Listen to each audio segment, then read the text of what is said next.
and the SCH. Anyone here who feels comfortable of reading out the names of the letters? We can take it line by line. Anyone interested in reading the first line? Any volunteers? Nuomo, let's go. The first line. A, B, C, D, E, F, G, H, J. A, I, J. Well done. All right. I, J. Who is up for the second line? K, I, N, K, E, M, N, E, P, Q, R, S, C. Well done. Thank you very much. We have to pay attention to all vowels in German because we have to pronounce them quite clearly. This is a really open ah. Here we have a stretched e. For the e here, we stretch our mouth even further and have an e. Then here it's an o. So we really have to round our mouths and open it to a certain degree. Otherwise, it will become the ö if the mouth is not open as much. And then we have the u and ü with the smallest opening of the mouth. So really pay close attention to all the vowels, as we need those to differentiate between the umlaute and the vowels. Okay, but other than that, very well done. Who would like to do the complicated third line? At least in looks, it is quite complicated.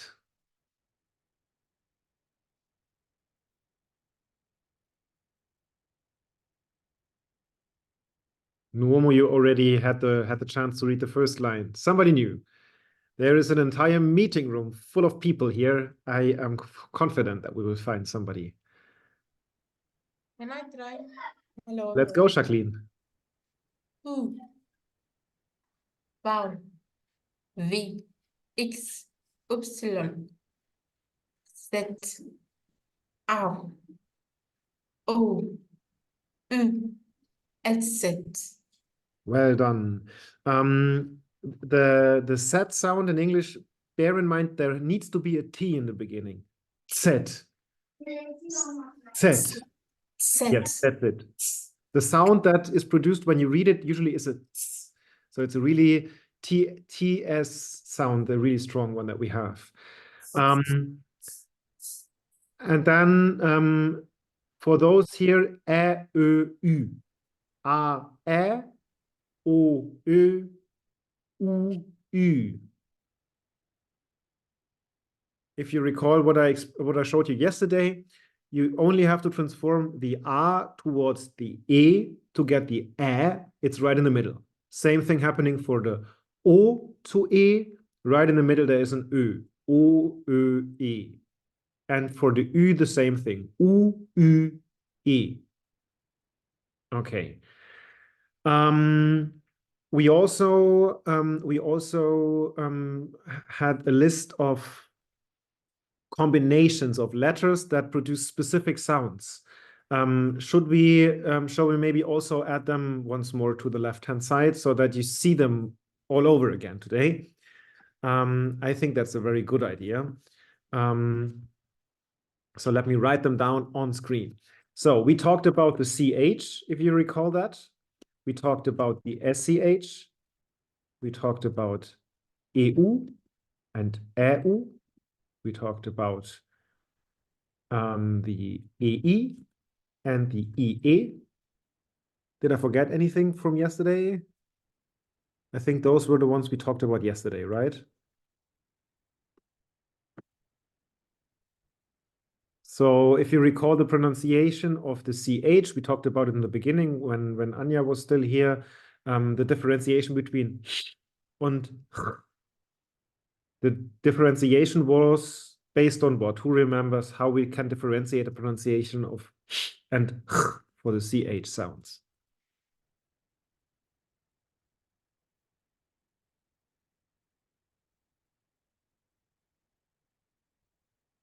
Who remembers that from yesterday?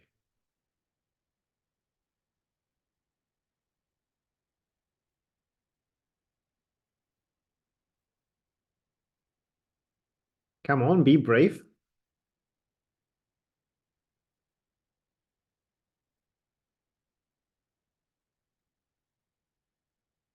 What do we need to do, or where do we have to have a look at in order to figure out whether we make use of a sh or a sound? What part of the word where it is used in? Nacht. Nacht is the proper pronunciation. How do you decide that it's Nacht and not Nacht? You look at the prefix. If it's a, then it has to be the Yeah, sound. that's correct. So we have to have a look at what's right in front of it. Right in front of the CH, there's always a vowel or an umlaut, ä, ö, ü, and these determine how we pronounce the word.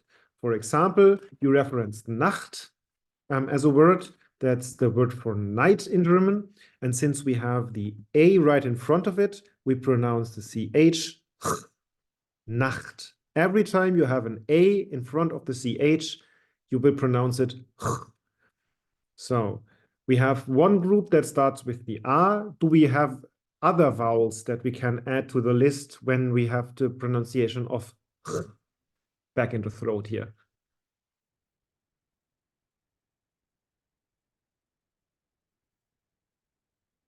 What other vowels did we have in this listing?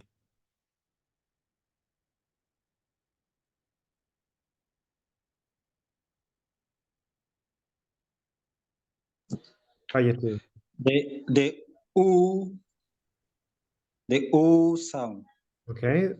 and the U, I think. Yes. The O and the U, like O and U, something like, yeah. It has to come with the, yeah. Ach, och, and that's ach, och, uch. Well done. And then for the sh sound, which vowels do we have to add now? All the other ones, basically. Right? Ich. Ich. What else? Möchte. Möchte, so the ich, yes.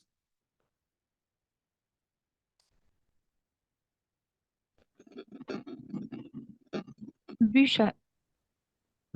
Ich.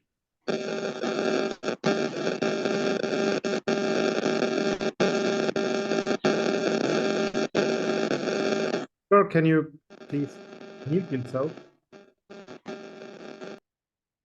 Thanks. There is some feedback loop that you're producing when you're unmuted. Okay, so we have ich, euch, üch. There is two more to go. Two more we need.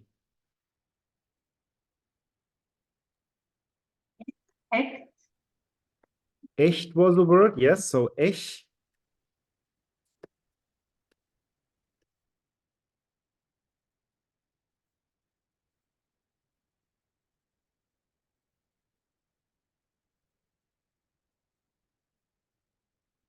And one more. Dash. Genau. Okay, so the is missing, right? This combination.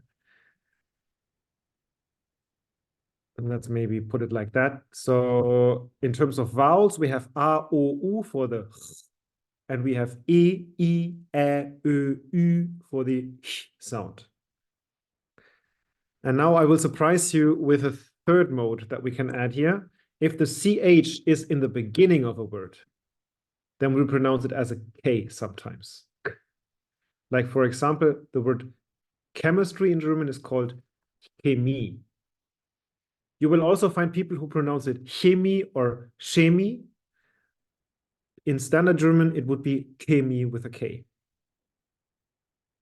But this has nothing to do with the CH sound. It's a historic linguistic reason that is applied here. And it's about the origin of the word, the etymological origin. Okay. So much about the CH as a repetition. Then we had this SCH. How do we pronounce that sound? Who remembers? It's being pronounced as sh. Correct. So at the front of your mouth, sh, with the tongue pulled upwards. Sh, rolled down slightly. How about this one here? E and U, EU, in combination, in combination. How do we pronounce it? Oi. Oi. That's correct. So we pronounce it like an OE. How about this one here? The Ow. How do we pronounce it? Ow. No. Yes. Oh. It's oi. Oi. It's the same thing as this one here. Yes. So for example, here we have there's a word that's called euch. Interesting case here. We will have a look at it in a second. And here we have äußern. Would be example words here. Interestingly enough, what you can see here is we have the sound oi. The oi ends on e in pronunciation, right? Oi, which is the reason why we don't have euch, but euch. Because the sound right before it, it's the sound, not the letter, is E, oi. When we need to. So it's all about pronunciation here. Right, next up, the EE in combination. How do we pronounce it? I. I. And the EE? E. E. It's a long E. That's right. All right. So much about vowels. And I would like to add two phenomena more that we haven't talked about yesterday, and that's the phenomenon of SP and ST. And when we have SP and ST, we pronounce them as SCHP and SCHT. So here it would be st, and here it would be sp. For example, to speak, sprechen, sprechen. And for ST, to stand, stehen, stehen. Those we didn't talk about yesterday, and I only thought about it when we ended the meeting yesterday, that we forgot about those two. Yeah. Okay. Right. I will leave this on the screen.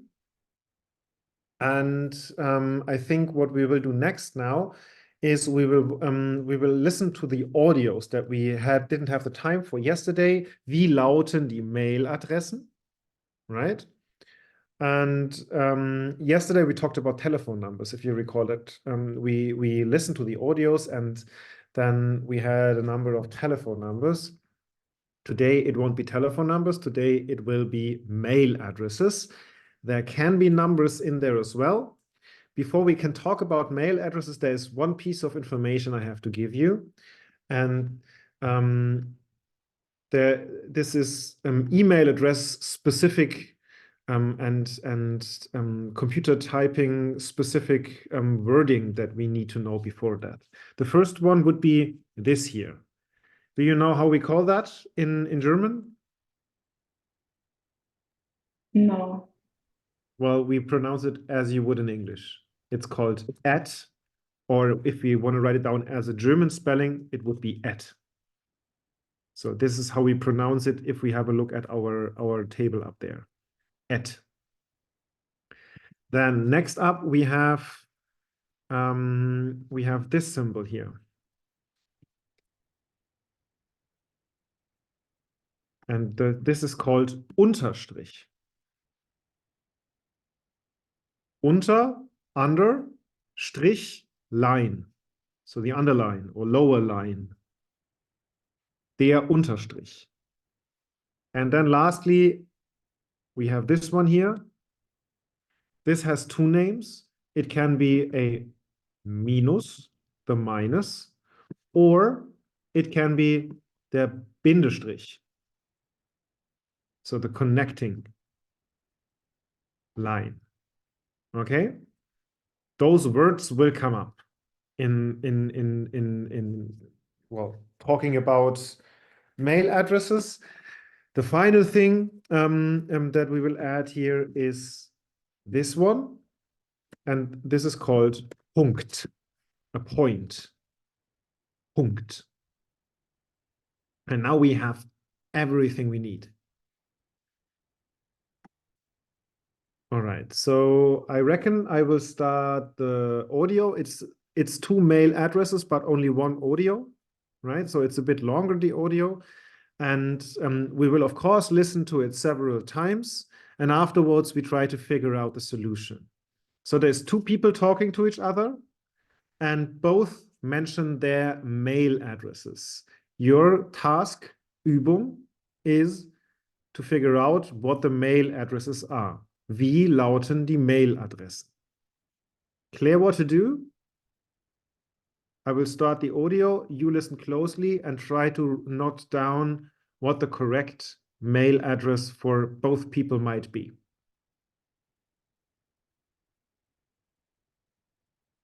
Okay. Yeah. So what was the number? 12. Here we go. Wie ist deine E-Mail-Adresse? Ruben-Gonzales@sweb.net. Wie bitte nochmal? Ruben?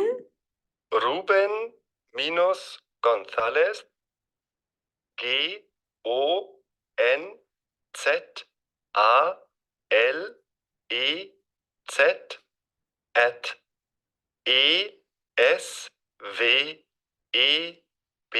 @esweb.net. Ist das richtig so? Ruben-Gonzales mit Z @sweb.net. Ja, das stimmt. Und wie ist deine E-Mail-Adresse? Maria-1811@inet.com. Bitte nochmal, kannst du sie buchstabieren? Maria-1811@inet.com. Danke. Okay. Who has already an idea? Don't tell me now. We will listen to it a second time, of course. Wie ist deine E-Mail-Adresse? Ruben-Gonzales@sweb.net. Wie bitte nochmal? Ruben? Ruben-Gonzales GONZALEZ@esweb.net. Ist das richtig so? Ruben-Gonzales mit Z @sweb.net. Ja, das stimmt.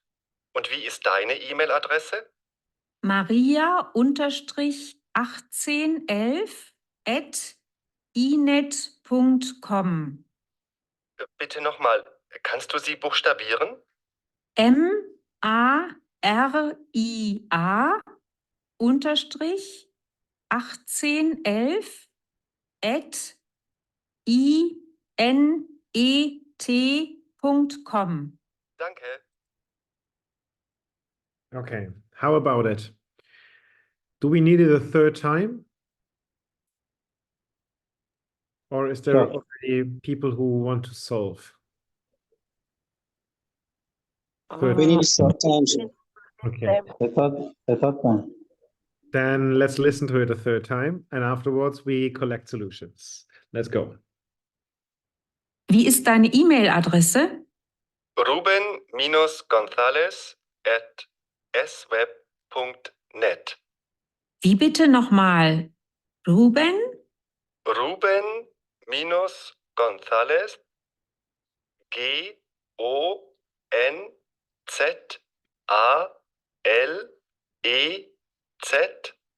at esweb.net. Ist das richtig so? Ruben-Gonzales mit Z at sweb.net. Ja, das stimmt. Und wie ist deine E-Mail-Adresse? Maria-1811 at inet.com. Bitte nochmal, kannst du sie buchstabieren? MARIA unterstrich 1811 at inet.com. Danke. Okay. Who can provide me with the first mail address? Just a solution that we can note down. We will collect from different people if you have different opinions, and afterwards we listen to it again and figure out which one was the correct one. So what did you understand for the first one? The mail address of the man that was talking. E E, G G, O N Z A L E Z at S V E B.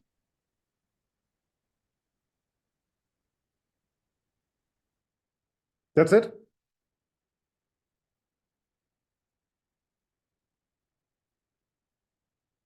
Sarah, that's it? G O N Z A. No. Yep. I got that one, but that's it. We're done. Okay. No. Who else would like to give a solution? Bayete. J E O, not E but E. How do we O, call it in German? E.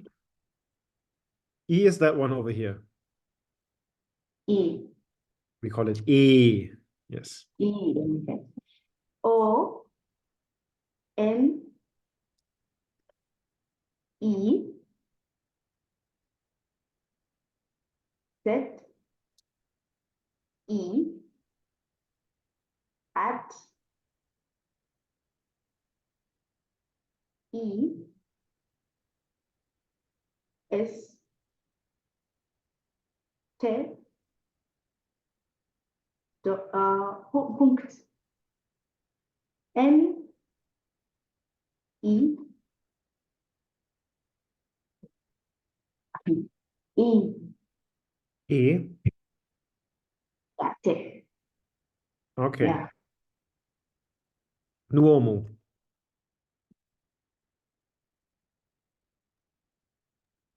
R. Ruben No, not R. Okay. Not Nuomo. R. G O N Z A L E. Not E but E. What, E or Ö? That's it. Okay. It's okay. At At S V T point net. Yes. all right. Thank you very much. Kubrum. Thank you. G O in test. Set. Yeah, that A in S at 5 E S Fu D T 5, D 5 ES 5 ES Fu. V Oh yeah, V D D G J dot in E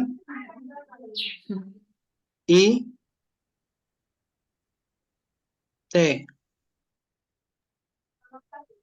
net Okay. .net. Yeah, .net.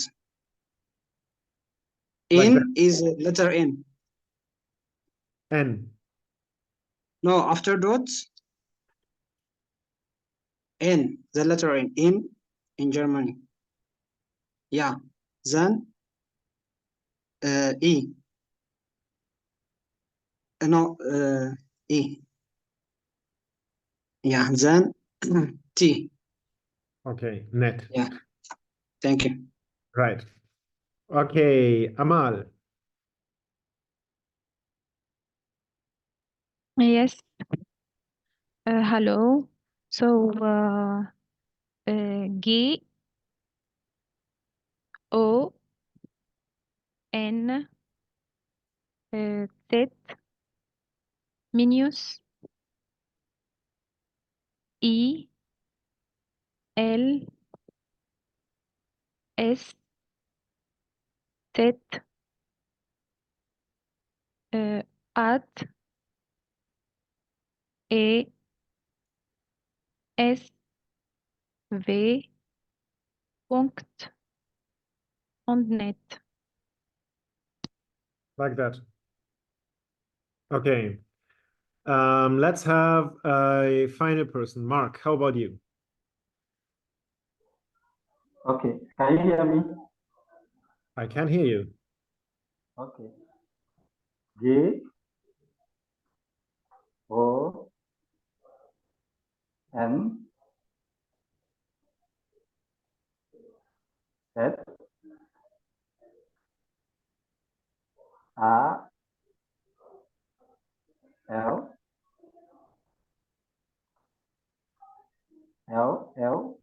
not R. A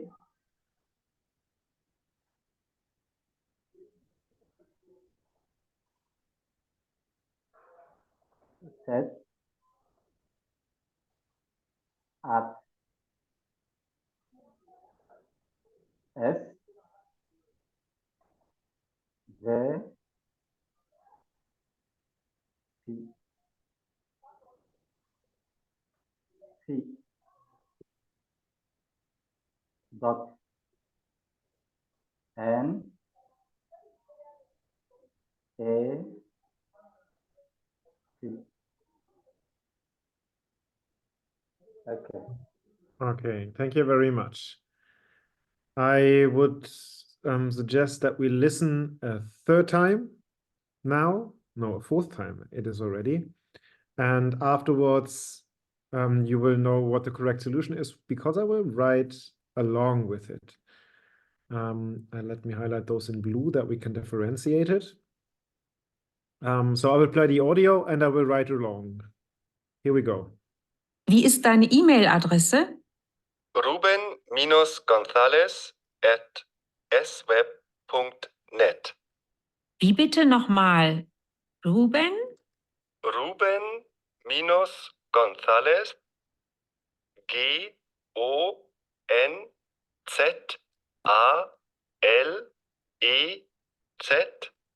at esweb.net. Ist das richtig so?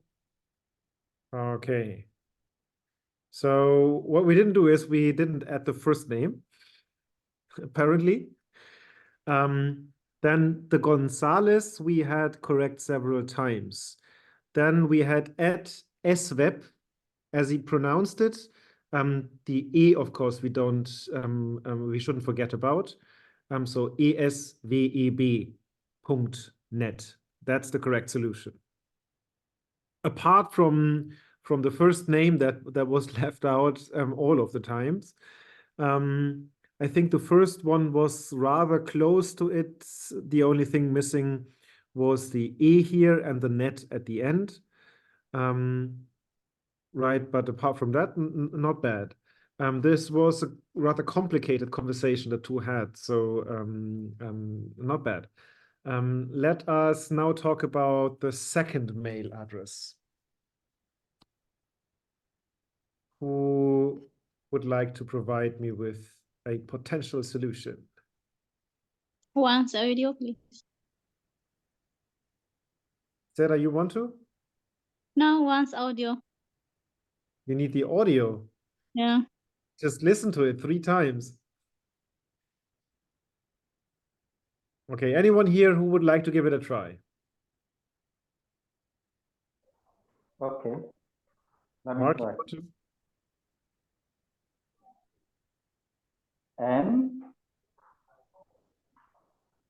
No, N. N. A.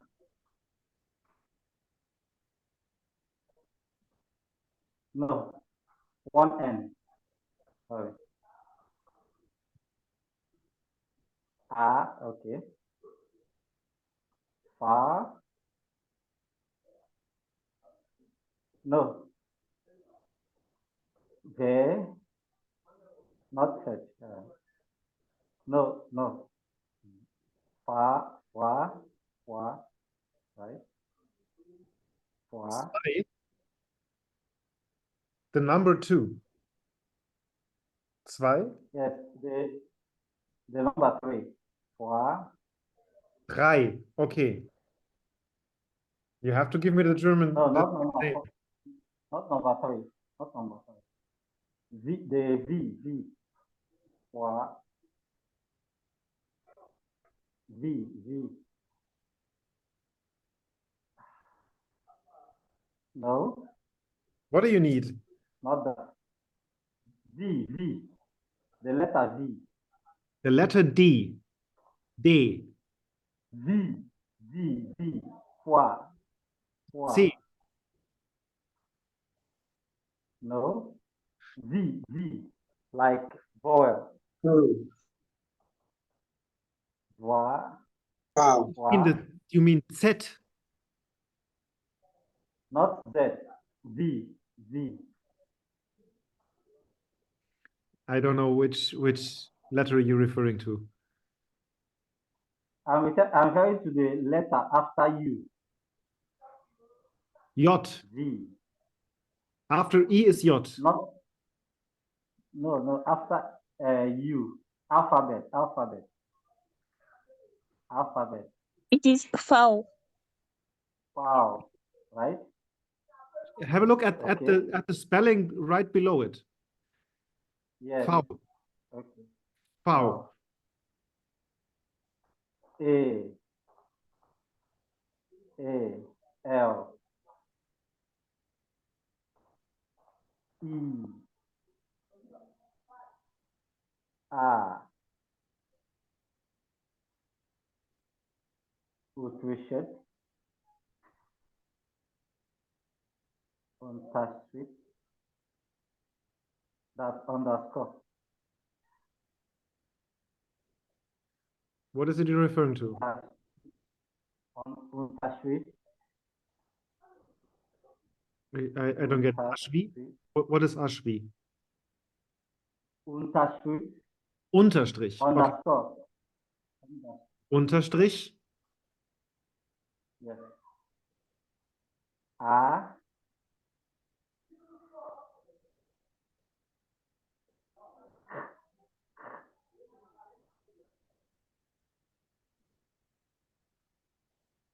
T,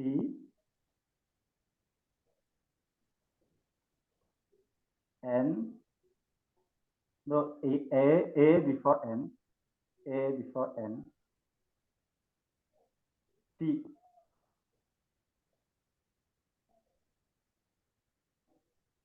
dot, for punct, com.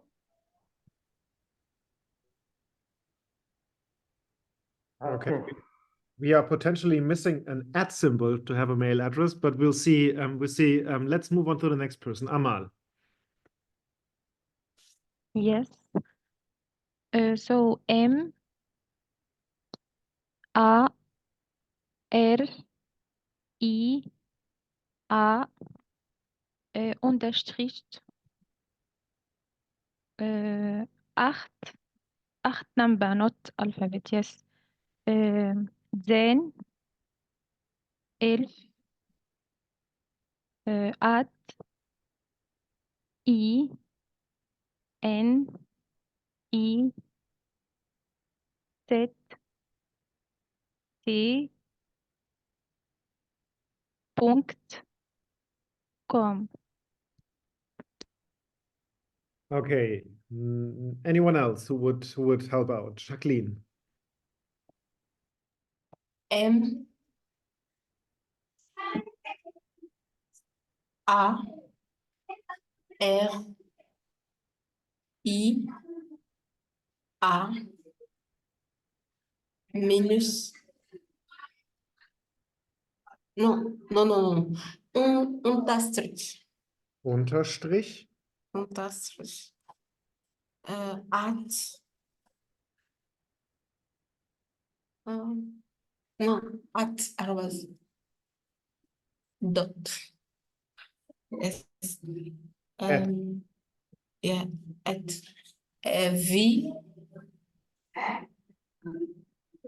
Sie. V. No. V. E. Yes. V. V. Bear in mind, the E in German is not an E. It's not V, it's V. V. Okay. V. N.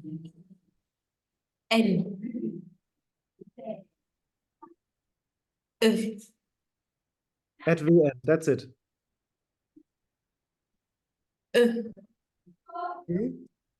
No. E. Yes. T. .com. Okay.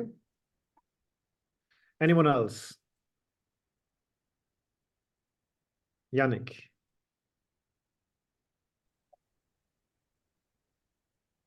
M A R I A unterstrich 18 18 11 at Sì, non do. at I. N IN Ö E or Ö? E E. not D .com. Okay. Thank you very much. And then last person, maybe Bayeti. M. No. M. A.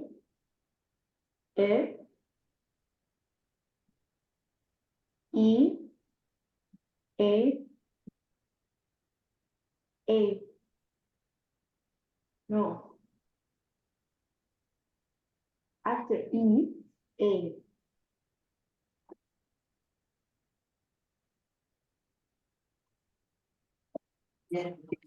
This study came from the beginning. M. A. Yeah, give me the proper name and I can help you. A. How do we pronounce it in German? M? O. A. Ah, E is this one here, right? Okay. A. A. E.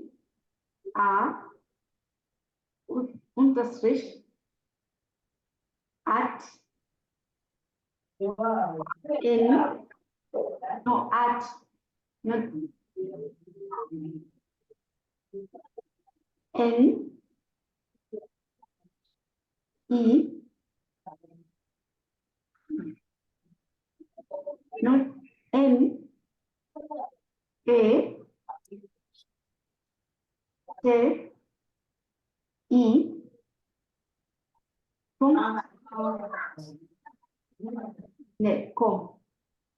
Com. Like that? Yes. Okay. Thank you very much for your potential solutions. Let's listen to the audio once more. I will write down the second mail address now. Wie ist deine E-Mail-Adresse? Ruben-Gonzales@sweb.net. Wie bitte nochmal? Ruben? Ruben-Gonzales Gonzalez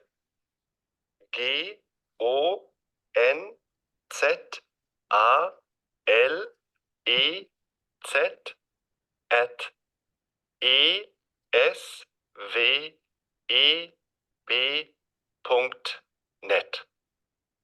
Ist das richtig so? Ruben-Gonzales mit Z at sweb.net. Ja, das stimmt. Und wie ist deine E-Mail-Adresse? Maria-1811 at inet.com. Bitte nochmal, kannst du sie buchstabieren? Maria-1811 at inet.com. Danke. Here we have it. So this time we have a correct solution. Maria-1811 at inet.com. Maria-1811 at inet.com. All right. It's a complicated topic, right? Mail addresses and spelling things out. So as you noticed by now, the most important thing is getting the names of the letters down. Otherwise, it's really hard to talk about how to spell something. And this might save your day. Maybe one more word on the topic of mail addresses. Since this is bound to an international communication, we cannot have the umlaute, ä, ö, ü, and the sz. Those just don't exist when it comes to mail addresses. So what we do in Germany is we transform the ä to a und e, the ö to o and e, and the ü to u and e. So when writing it down in a mail address, maybe there's a person who has a name with an umlaut in it. They will not use the umlaut, but ae or oe or ue. And for the sz, we use a double S. So 2 S's. So in case as well, if you write something down on your computer and your international keyboard or non-German language-based keyboard doesn't have the keys for Ö, Ü, and Ä, what you can do is write it or transcribe it by A, E, O, E, U, E, or double S. My keyboard on my computer, it just has a key for these things, the SZ and for Ä, Ö, Ü. But that's obviously not the case for most of your keyboards, I figure. All right. Do we have questions on this topic here?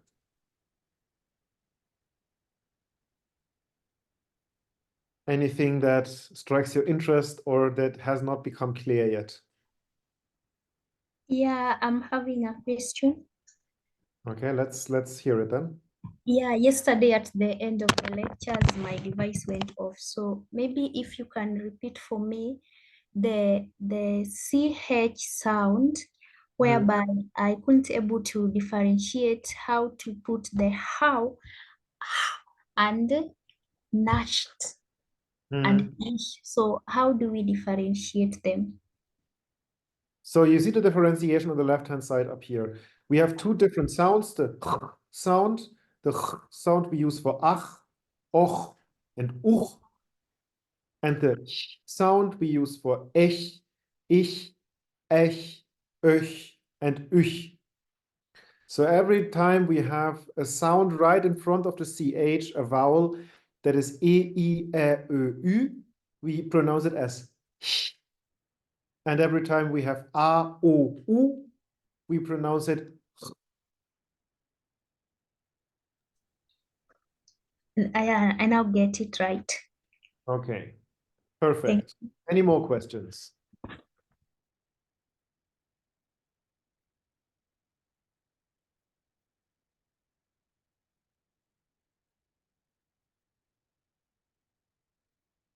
All right. Then I reckon we can move on. Let me clear the screen. What I promised already that we will do now is we will have to have a look at some question verbs and some basic understanding of how to conjugate. And we will do so by having another look in the script. And for that, I have to add a new screen share. Where do we have it? Over here.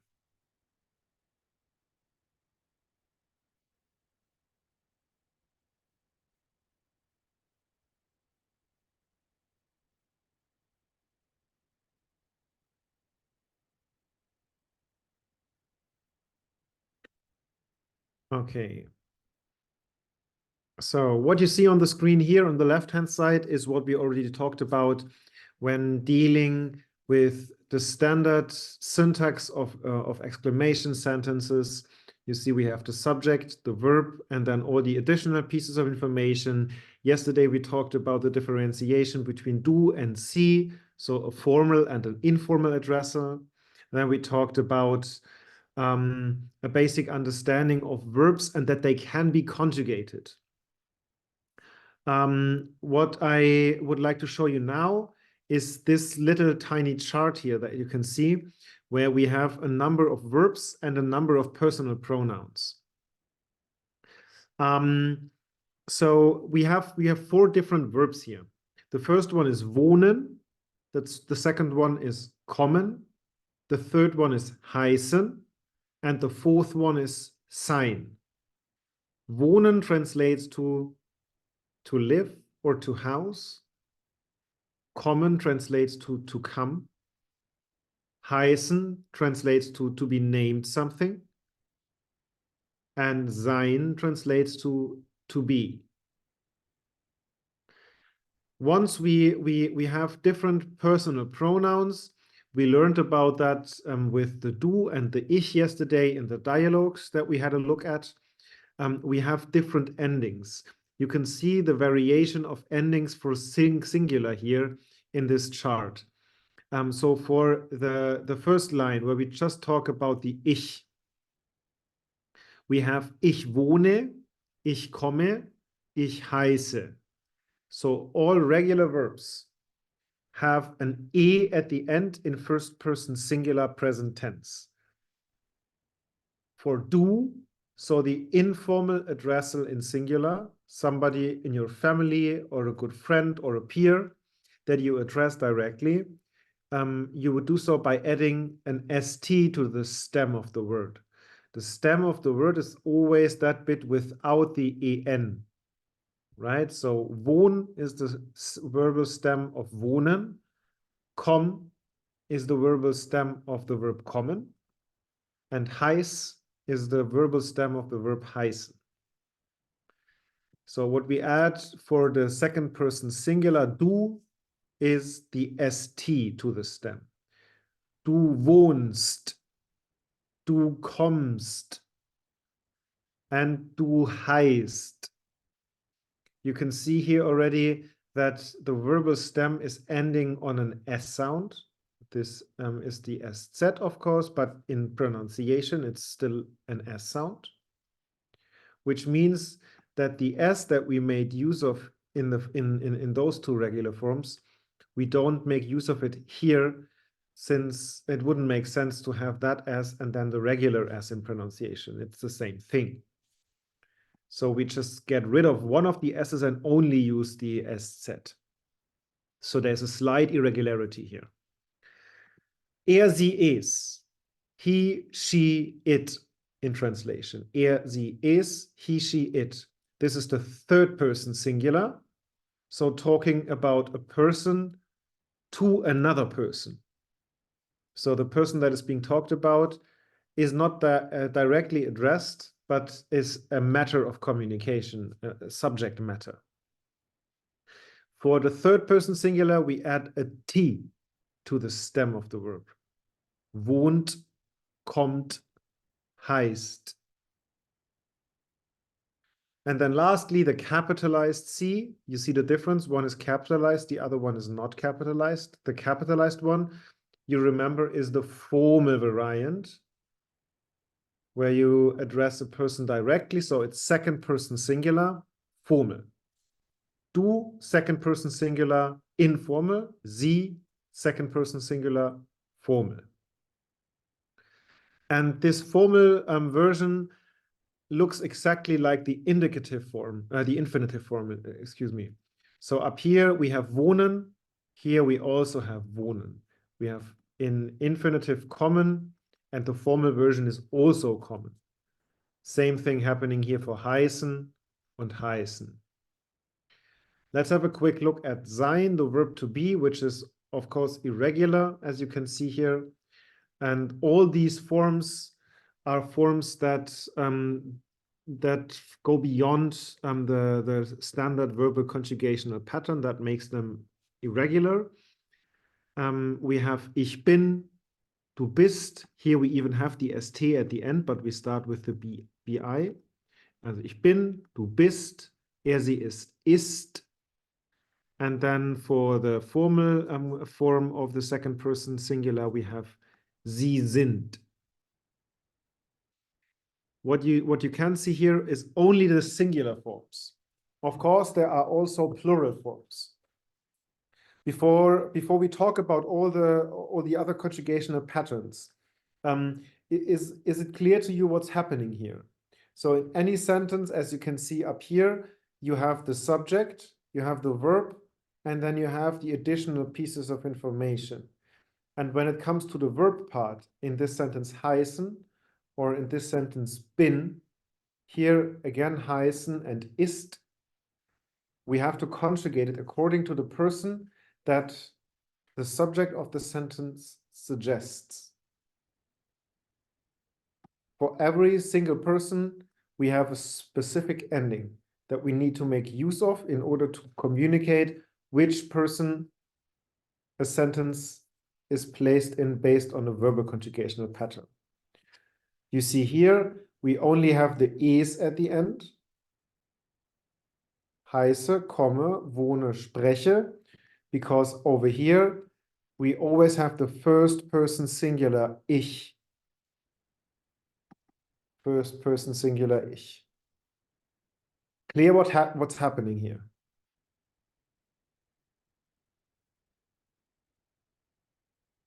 Do you understand what we do when we conjugate verbs? How this is working out? Do you know what I refer to when we talk about different persons and personal pronouns? I, you, he, she, it, and you, formal? Is that clear what's happening here? Yes. Yes. Okay. I mean, if you speak French or Romance languages, you're used to conjugational patterns, and those languages have them as well. In English, that's not the standard case, though. In English, we do not necessarily have that. Perfect. Okay.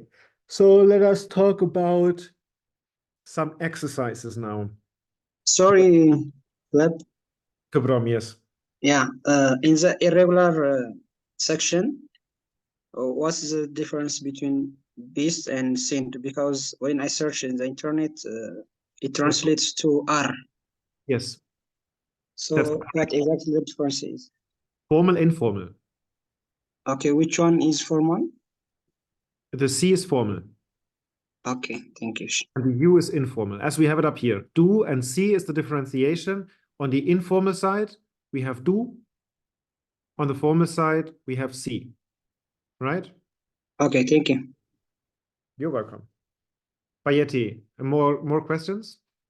Yes, I just want to repeat the meanings of the words that we are conjugating. What do they mean? Should I write them down? Yeah, it's me. Wohnen is to live. Kommen is to come. Heißen is to be named or called something.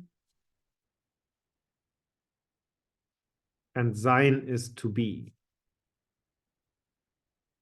So here you know the famous Shakespeare quote, to be or not to be. In German it is sein oder nicht sein.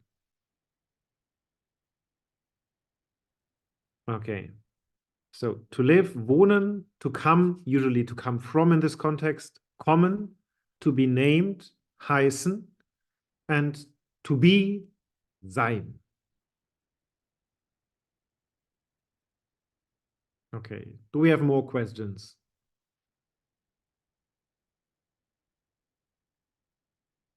Right. Then let me quickly erase the wording because we will not need it on the next page.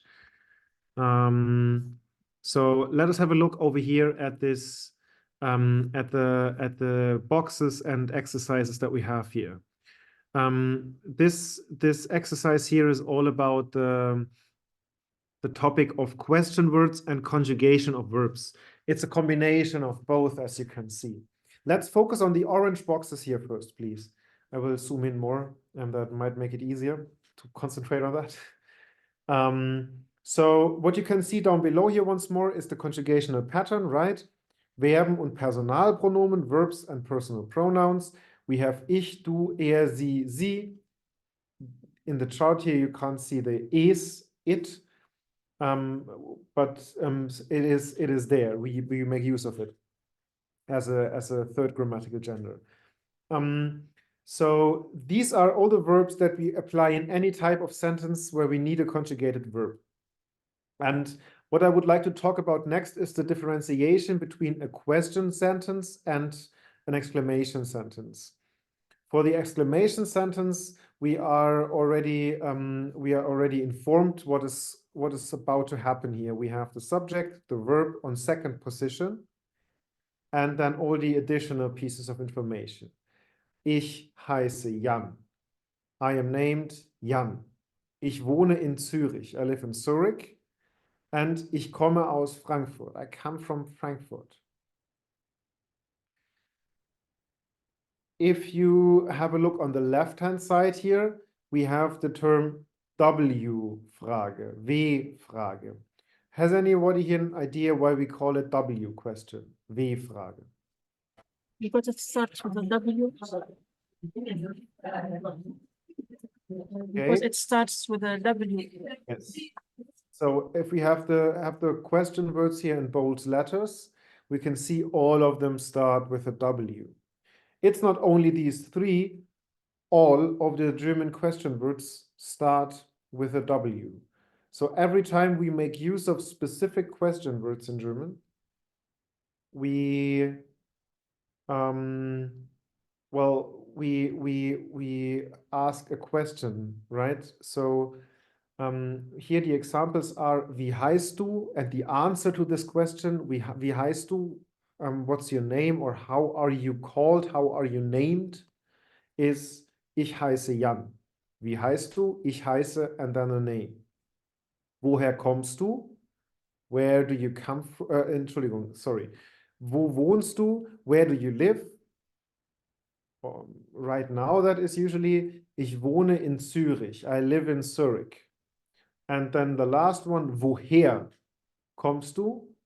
Where are you from? Where are you coming from? I'm coming from Frankfurt.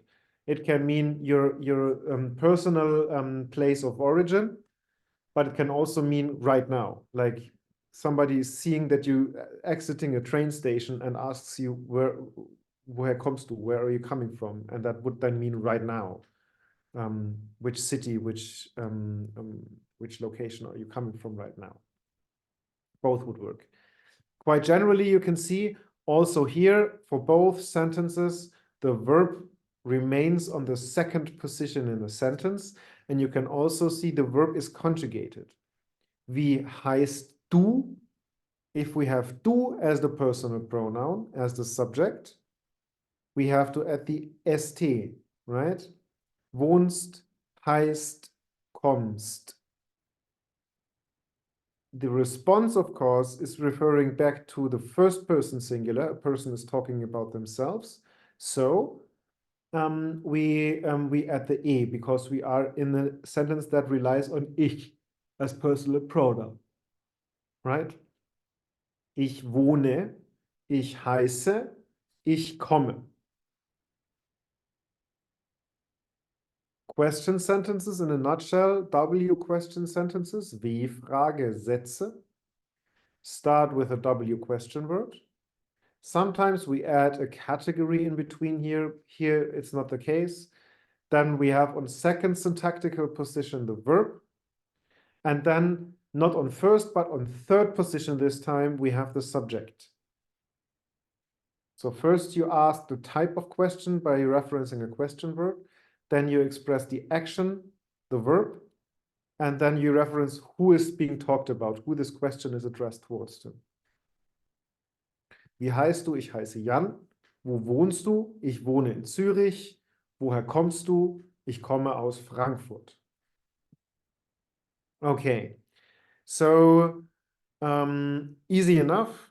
We have different type of question and exclamation sentences, and we differentiate them by making use of a different sentence structure.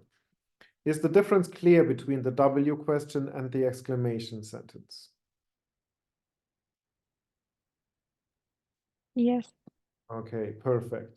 And do you also know how to add a conjugated verb into the context of a sentence?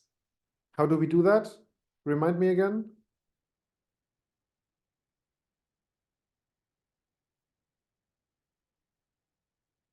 We have a verb. How do we use it in order to make it fit for the context of a sentence? How do we do that?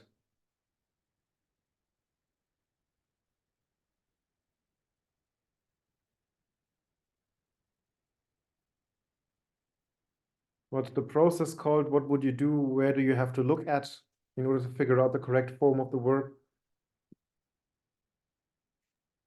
I think you have to look at the subject. For example, the first one is ish. So that is this is a first person singular. So ish, this is whereby you are going to add the e at the end of the verb. At the e, the German Yeah. Ich Bear that in wohne. mind. I know you were talking English, but we have to differentiate that really important subject matter here. Okay, perfect. Yeah, so we have a look at the subject and can then decide which person the sentence is to be placed in. And once we know the person, we can also decide upon the conjugational form. So what do we have to add at the end as a suffix to the word? All right, we need some practice, I guess. So let's move over here to this dialogue. What you can see here as one dialogue example, just imagine a conversation of two people who meet each other. We know this dialogue. Wie heißt du? Ich heiße Jan. Woher kommst du? Aus Frankfurt. Wo wohnst du? In Zürich. So you see you have a conjugated verb, and you always have a subject and a verb in a sentence. Every sentence has a subject and a verb. That's the bare minimum of any sentence. So let's have a look here at this dialogue. Let's fill it in. Das ist Frau Lang. What does that mean? Das ist Frau Lang.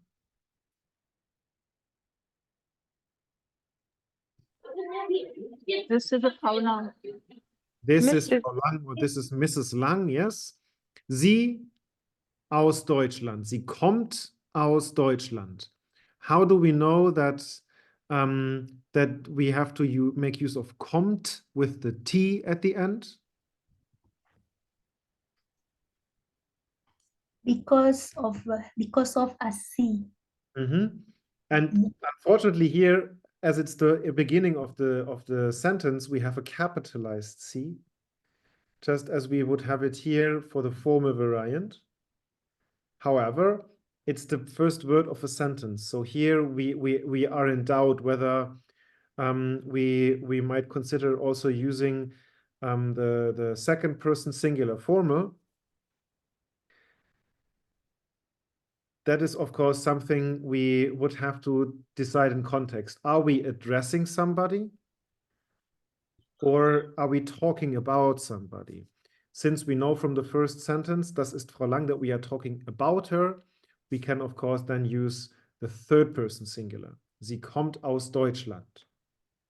What do we add here? Sie in Frankfurt. Sie wohnt in Frankfurt. That's correct. Sie wohnt in Frankfurt. So also here we have wohn as the stem of the word and add the T since we are in third person singular. Okay. Let's have a look down here for Jan. Jan aus Frankfurt, er in Zürich. Let's conjugate the verbs that are fitting here. Jan. Jan kommt. Jan Kommt aus Aus Frankfurt. Frankfurt. Please pay attention. It's not kommet, it's kommt. There is no E in between. Kommt. I know it's hard to pronounce in the beginning. You will get used to it. Kommt. There is no E in between. Okay, and the second one. Er wohnt in Zürich. wohnt in Zürich. Genau. So you see, we now have ich heiße Jan, right? Ich komme aus Frankfurt. Ich wohne in Zürich. If you ask somebody, you would ask, wo wohnst du? Woher kommst du? Wie heißt du? And if you talk about somebody, you would say, er wohnt, er kommt, er heißt. So depending on the constellation of the context of the language you're producing, you have to bear in mind the verbal conjugational pattern. Okay. Questions on the transformation and the bending of verbs here? Do you know how that works? Okay. Then Sorry, I have a question. yes. When I heard in the record the voice, buchstabieren Sie bitte. It means to transform it into the alphabet. Like Yes. okay. So the German word for letter is Buchstabe. Buchstabe. Buchstabieren is the verb. So to Yes. spell it, to put it in letters. Okay. Thank you. Buchstabieren, yeah. Right. Yeah,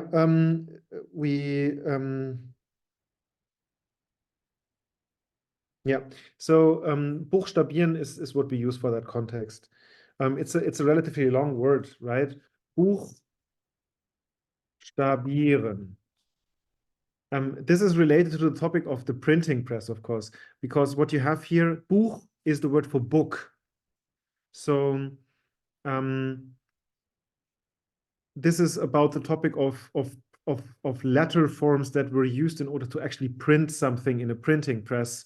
That's where it comes from. So in English, you would call them letters. Like metal stamps that you use in order to push it on the paper. But these were called in German Buchstaben. That's where it comes from. And it was used for printing books. And they were tied to a stick that you could add into a form, and then you had an entire text and you stamped it together in a printing press. So that's where that comes from. A lot of context information. It means to spell something. Also etwas buchstabieren, to spell something out. Right. So before we move on, and we will, of course, for the time being, stay with the topic of conjugation, I would like to point out that we have, as you have seen with the verb to be, we have irregular verbs in German. What does that mean? That means that for every verb, every new verb we learn, we have to have a look at the conjugational pattern, and we have to have a look at how we conjugate certain verbs before we, so we cannot assume that it is the regular pattern every time again, all over again. Also, of course, we have to bear in mind, we only just now talked about the singular forms. I would like to move on to the plural forms now, and you will see that the plural forms are not that new. They are quite repetitious compared to what we know already. Right. So as there are no more questions here, let's head over to the exercise book, because we have a number of exercises there that might help us in learning how to conjugate in singular and plural, and to apply the conjugational patterns. And this will be the page 20, the page 19 and 20 of the exercise book, exercise 3. Well,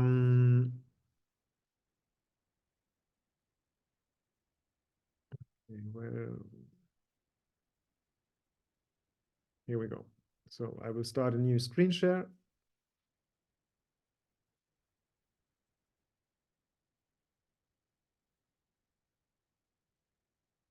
Okay, here we go.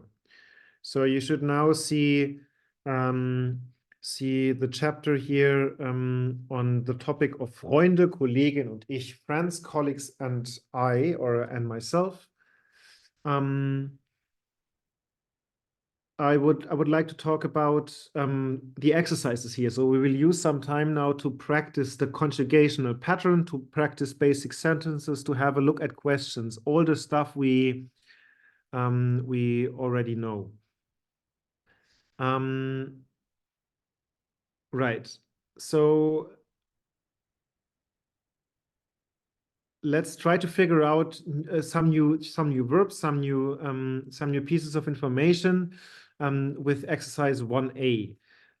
We have these 6 situations where people talk about activities, leisure time activities, hobbies, what they enjoy doing in their free time.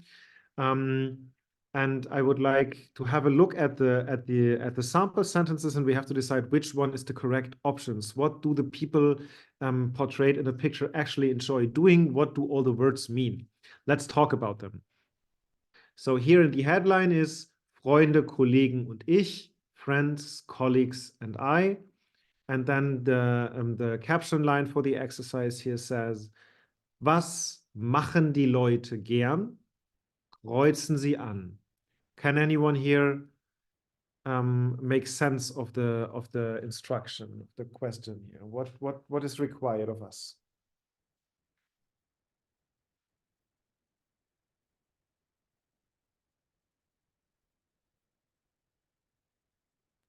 Maybe what are they doing? Describe them. Doing, or here, okay, we have a question word. You see, we start with the W question word, right? Yes. Watching. What does the word was mean? What? What? Any idea what machen could be? Doing. Much. No. Do. Think about a similar word in English. Make. Not Yes. make in English. Make, to make. What are make these people? Yeah. Yeah. So the German word machen translates to make. What make?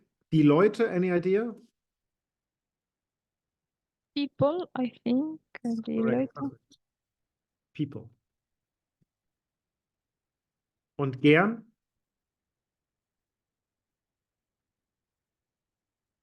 Probably hard to translate. Gern means something. It's not easy to translate it perfectly. There is no direct translation into the English language, but enjoy is maybe a good translation. So what do the people enjoy making or doing? So what you would describe in English with doing something, in German you would say etwas machen, to make something. It doesn't have that strong of a focus on the production, but more of a praxis of some habit or something. Okay, kreuzen Sie an. We are supposed to cross the right or the correct option. The verb is ankreuzen, and it means to mark something down, to cross something out. Ankreuzen, and you see, we will talk about it later in the semester. Kreuzen Sie an, the an part move to the end. Here it is in front of it. So the infinitive form for ankreuzen is looks like that, but in usage we have to split the word up into two separate bits and move the first bit towards the end of the sentence. But that's just foreshadowing for some later session in the semester. Kreuzen. I think machen is a regular verb. Machen is a regular verb, yes. Yes. In German it is regular, in English not. Genau, kreuzen Sie an to cross the correct solution or the correct option. Okay, let's have a look at the first sentence. Who would like to read out A and B? Who would like to read? Let's practice our pronunciation. Amal. Ich lese gern. And the second? Ich fotografiere gern. Sehr gut, well done. Ich lese gern. Ich fotografiere gern. What's the conclusion? I think the right solution is ich fotografieren gern. That is correct. Ich fotografiere gern. Why is it the correct solution? What gave it away for you? The phone. The phone and the flash. Here, flashlight. The flash of the camera. Right. Fotografieren means to take photographs. I think that is obvious. Lesen, any idea what lesen means?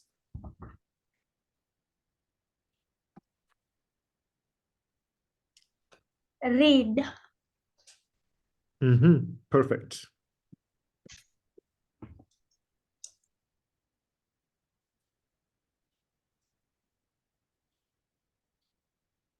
To read. So she's not reading, she's taking photos.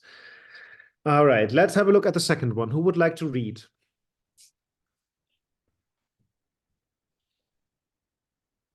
Ich singe gern.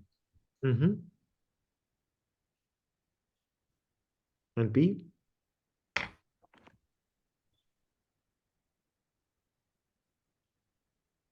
Ich höre gern Musik. Well done. Ich singe gern. Ich höre gern Musik. Ich singe gern. Ich höre gern Musik.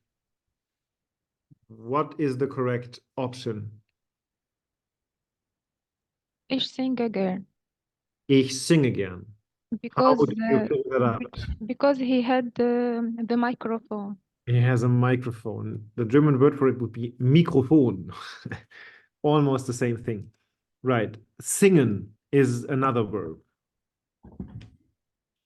To sing. And then we have hören. What does hören mean? To hear. To hear.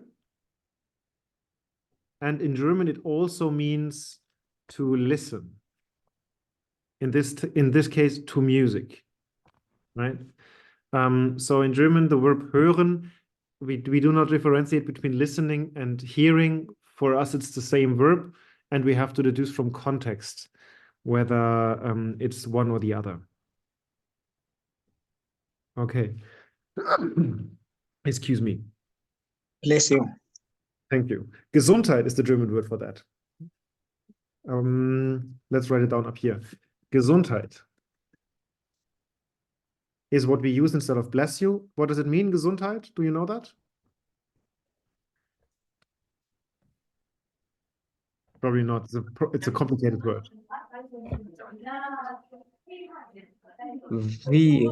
Wir sind gern.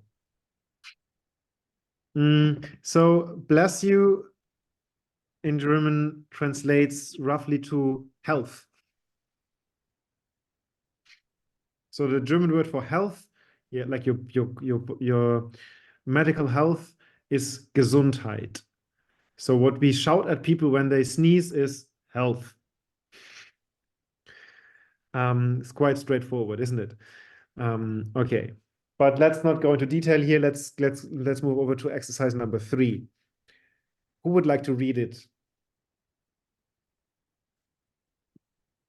This reader, yes. Wir reisen gern. Wir joggen gern. Sehr gut. I choose the B. Wir joggen gern because they're jogging. Yes, joggen is one of those special words where we approximate English pronunciation. It's a loan word from the English language. Joggen. Yes, if we would pronounce it German, we would say joggen, but this is one of the words we actually don't pronounce in German. We pronounce it as joggen. So it's a loan word from English, and we never change the pronunciation there. It many times happens with sport types or sports terminologies, because usually sports are invented at some point and then the technical terminology moves over into another language, and that's where that came from, into the German language.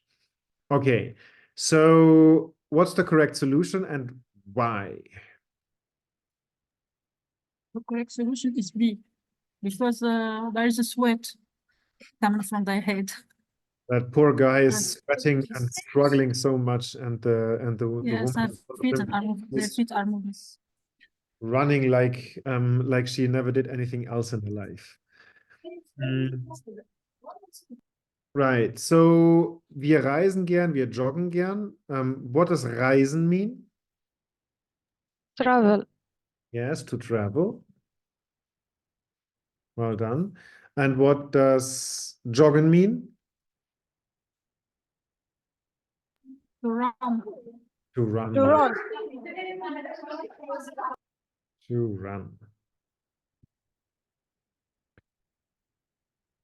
Also, maybe I should write down joggen first. All right, let's have a look at number 4. Who would like to read it?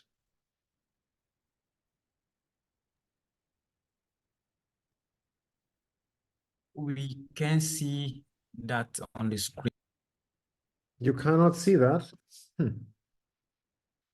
Let me move it on a bit towards. Can you now?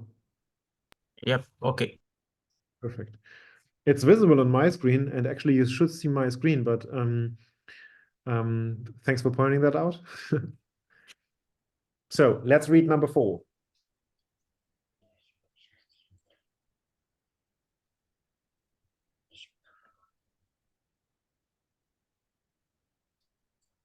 Let me try. Okay. Ich koche sehr gern. Mhm. Ich gehe gern ins Kino. Okay. Ich koche sehr gern. Why do you decide for koche? Because we have O We have O. after CH or before CH we have O. Koche sehr No, gern. okay, sorry, misunderstanding. I didn't ask why you pronounce it that way. I wanted to know why you think that's the correct solution. Because he is cooking. He's cooking, and the German Yes. word for cooking is And the verb gehen is to go. yes. The German word for cooking is what? Kochen. Kochen is the German word for to cook. Yes. And gehen is the German word for to go. To go. Of course, here to go to a specific location. The specific location indicated is Kino. Do you know what Kino is? No. Anyone here would like to venture a guess?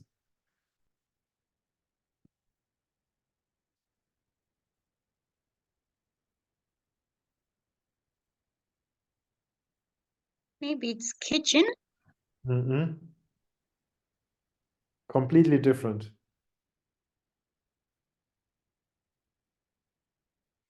Okay, I will tell you. It's the cinema.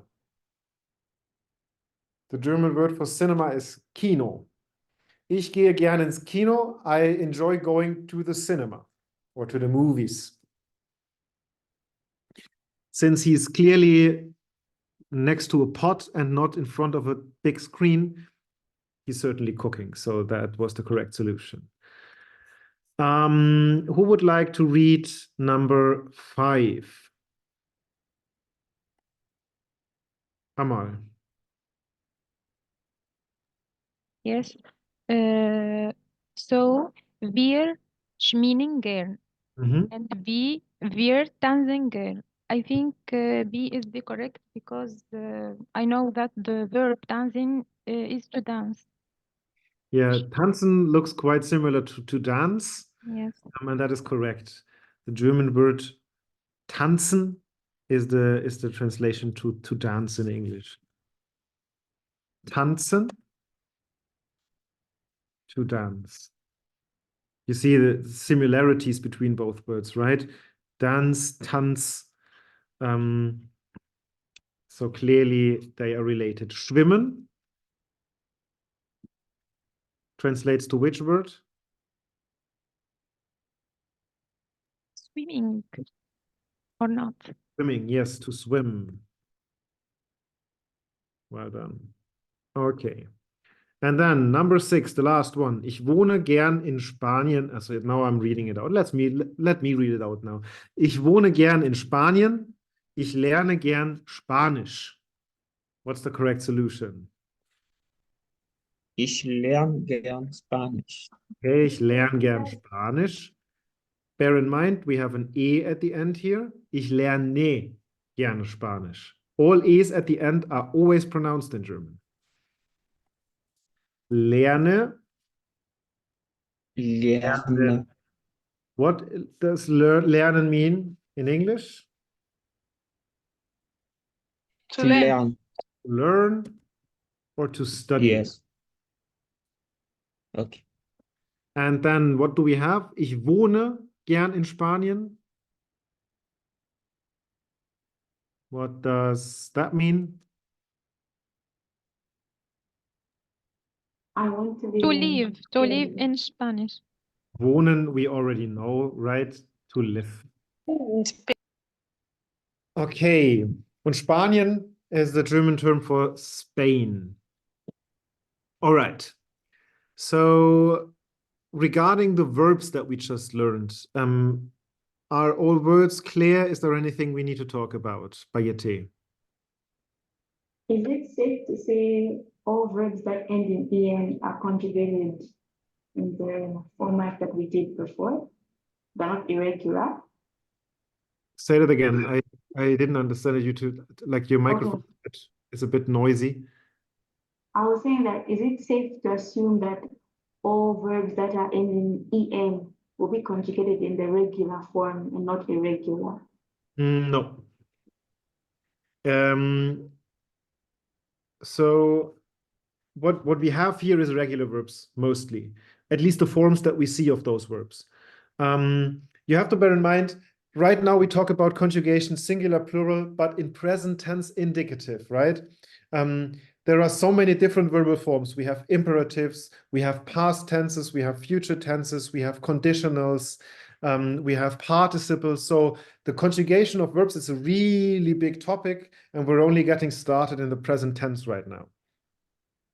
So the very standard form of verbal conjugation from which we can derive all the other forms later on. The infinitive form, so the words that end on en in infinitive, always basically that what we would describe as to live or to read, to sing, to listen, to travel, the infinitive form, non-conjugated, non-past, future tense form or whatever, always ends on an en. There is one single exception, and that is the verb to be, sein, which is coincidentally the only really irregular verb we have talked about so far. In a second, we will talk about more irregularities.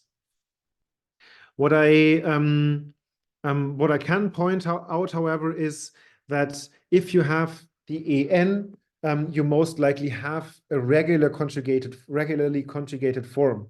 Sometimes it's only one or two forms of a verb that are irregular, and all the others follow the regular pattern. That happens most of the time. Rarely have we verbs that are as irregular as the verb to be is. And this is also true if you think about English, or if you think about Spanish, the verb to be is always super mega highly irregular.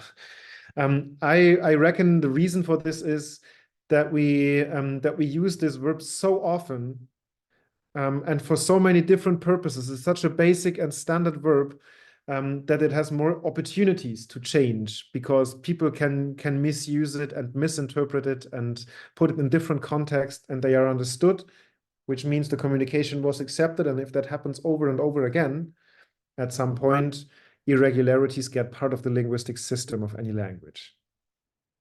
Okay, but that was probably not as empirical and more an observation I made. Okay, so we have a number of new verbs now. What we also have here, you might have seen it already, is we have the personal pronoun wir. We haven't talked about the personal pronoun wir yet because it's a plural personal pronoun meaning we. So we are talking about a group that we are a part of. I would like to move over now and talk about how we conjugate verbs in plural. And we can do so by having a look at a chart on a different page that we will have a look right now. I have to clear the screen first so that I can actually move the page. All right, so it's about this chart up here that I would like to have a look at. And we will, based on this chart, have a look at some irregularities, and we will also have a look at plural conjugations. What you can see on the left-hand side here is the personal pronouns that we know so far in singular. Ich, du, er, sie, es. So I, first person singular, du, second person singular, informal, er, sie, es, he, she, it, third person singular. Now let's have a look at the lower three lines. We have wir, ihr, sie, and sie. The capitalized sie you know already. We will talk about the reason why it's located down here. Wir, we. It's first person plural, we. We are part of the we group. When we use wir, we talk about several people, and one of these several people is the person that is talking. Ihr is a direct addressal of a group. So it's second person plural and corresponds to second person singular. Here we address one person. Here we address a group of people. And down below here, third person plural, sie, they in translation, they. It is the matching part to the third person singular. Here we talk about one person that we are that is not us. Here we talk about a group of people, and we are not part of that group. Now let's have a look at the C form here, the capitalized C form. What can we tell? What can we assume about this C form? Why is it located down here? And previously we talked about the fact that it's actually second person singular. So it means it's a formal direct addressor. The C is also a formal group addressor. So in meaning, this C relates to ihr and du. So talking directly to one person or talking directly to one group. In conjugation, however, it is similar to this final form here, this final form of C, the they form, which is the reason why it's marked down below here. So that we can, I mean, if we would take things seriously, we would have to make use of ich, du, capitalized sie, sie, es, wir, ihr, capitalized sie, non-capitalized sie. It doesn't make sense to have three lines that are these and show the same form of conjugation. So they just write it down in the final line as one form of conjugation, showing three different personal pronouns there. I hope that became clear. Let's have a look at the verbs that we see here. Lesen we know already, and sprechen we also know already, to read and to speak. What do the other two verbs mean? Spielen und arbeiten. Spielen to play and arbeiten to work. Yes, perfect. To play and to work. Play, then to work. Let us fill in the singular conjugational forms. So, who would like to do ich, du, sie, es for spielen, the first three lines? Ich spiele. Einmal. Du spielst. Spielst. Or sie, oder sie oder es spielt. Spielt. There is no E between L and T. Spielt. Spielt. Yes. Perfect. For arbeiten, who would like to give it a try? Ich, du, sie, es. Arbeit. Arbeite. Arbeite. Don't forget about the E. It's important. Du. Du Arbeit. There's something missing at the end. Arbeit. Arbeit. Arbeitest. Here there actually is an E. Oh, yeah. I will talk about it in a second. And then for sie, es. Albert.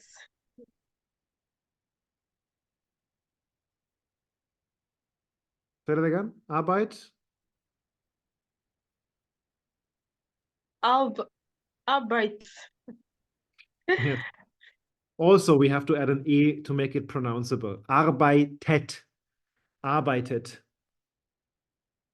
This time you're allowed to add an E.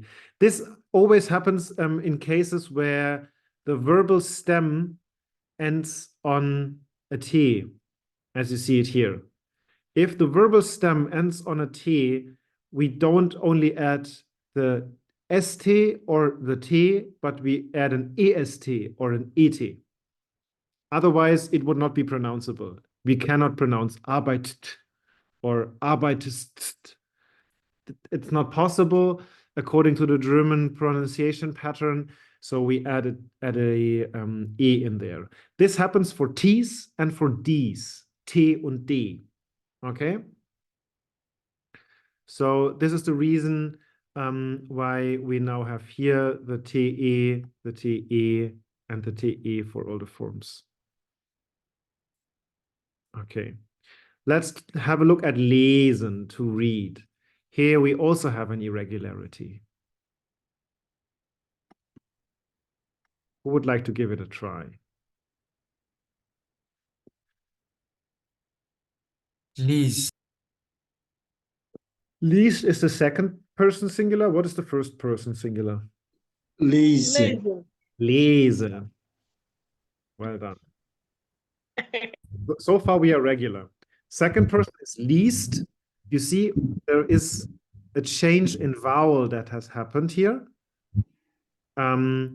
We have the EE here, least. So there is an E added, which also changes the pronunciation. If you recall, we talked about the combination of EE is a long E, least. What did we do with the next person? Third person singular. Least. Okay. Least. It's actually the same form. But both are spelled in the same way. Here you can see, here we would add an ST. Up here, the stem already ends on an S, right? The S is already there at the end of the stem. So here, it is also st at the end, just like here, because we have the S at the end of the stem, not at the end of the suffix, the beginning of the suffix, right? So both forms actually look the same, least and least. Both also, since they're the same form, carry the same vowel. And this is a pattern that we will see many times in the German language. Many times it's second and third person singular that are irregular. There is many times just one vowel change that is happening there. Other than that, the verbs are regular, just these two forms are irregular. All right, and now let's have a look at sprechen. This one we know already. Ich spreche. It's not but ich spreche. Du Spreche. Du sprichst. sprichst. Difficult to pronounce. Sprichst. Sprichst. So you touch the back upper part of your mouth with the tongue in the back, and then afterwards you have the st in the front. Sprichst. Sprichst. And then for the third person singular, you can see once more, spricht.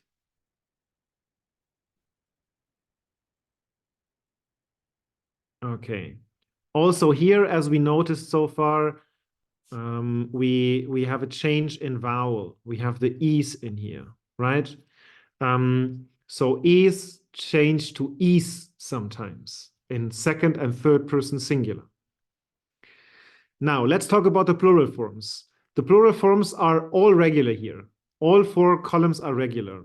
Let's try to deduce what's happening here. Who would like to do the plural forms for spielen?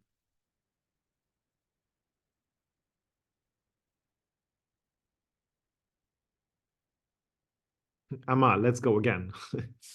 Wir spielen. Ihr spielet. Spielt. Und sie spielen. Right. So spielen, we add the en. Spielt, we add a t. We know that form from the third person, and en at the end once more. So in total, we have the ending of e, we have the ending of st, we have the ending of t, and we have the ending of en. Those are the four endings in conjugation we have. We just use them for different instances. This is something we have to deduce from context if we see it being used. Okay, who would like to proceed with arbeiten?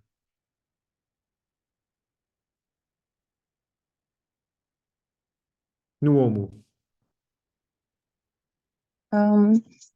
We have Arbeit. Okay, so we start with wir. Wir arbeiten.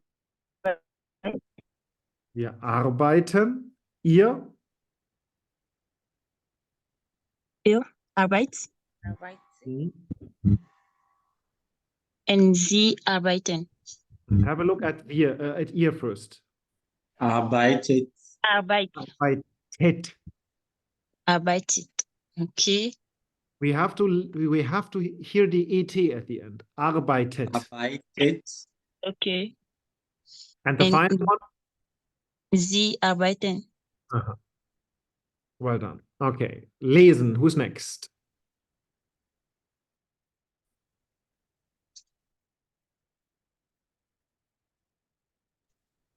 Lesen.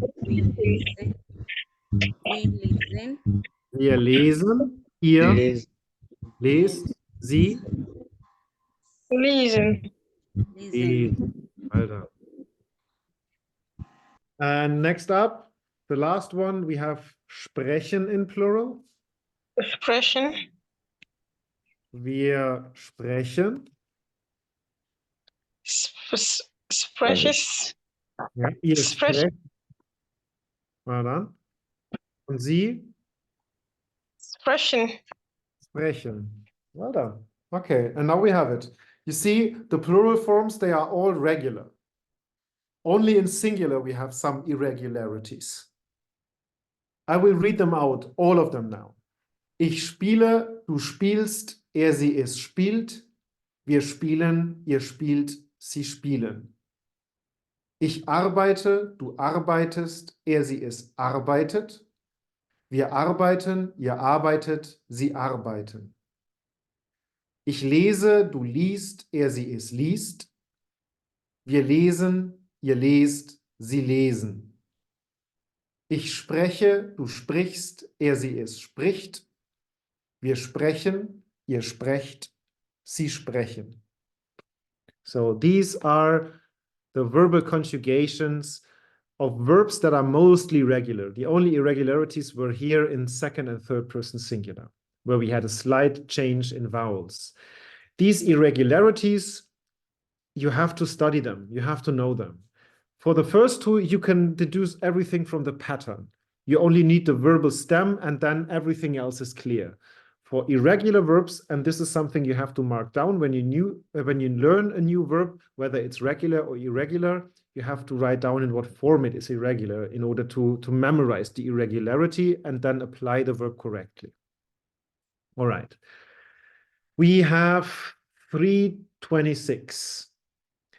I would reckon that we have a quick break of somewhat 10 minutes in a few minutes, so at past. Do we have any questions for this for the time being? We have 2 to 3 minutes to answer questions before we go into break. Is there anything we need to talk about? Any questions you have?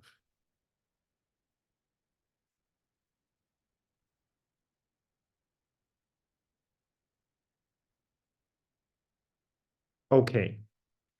In that case, I would suggest that we have a quick break and we will meet back at 3:40 p.m. Okay, everyone? So it's roughly 13 minutes of break. Have a drink, go to the toilet, get some fresh air, whatever you need right now, and then we'll meet back in 13 minutes. See you soon.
Okay, let's come back, everybody.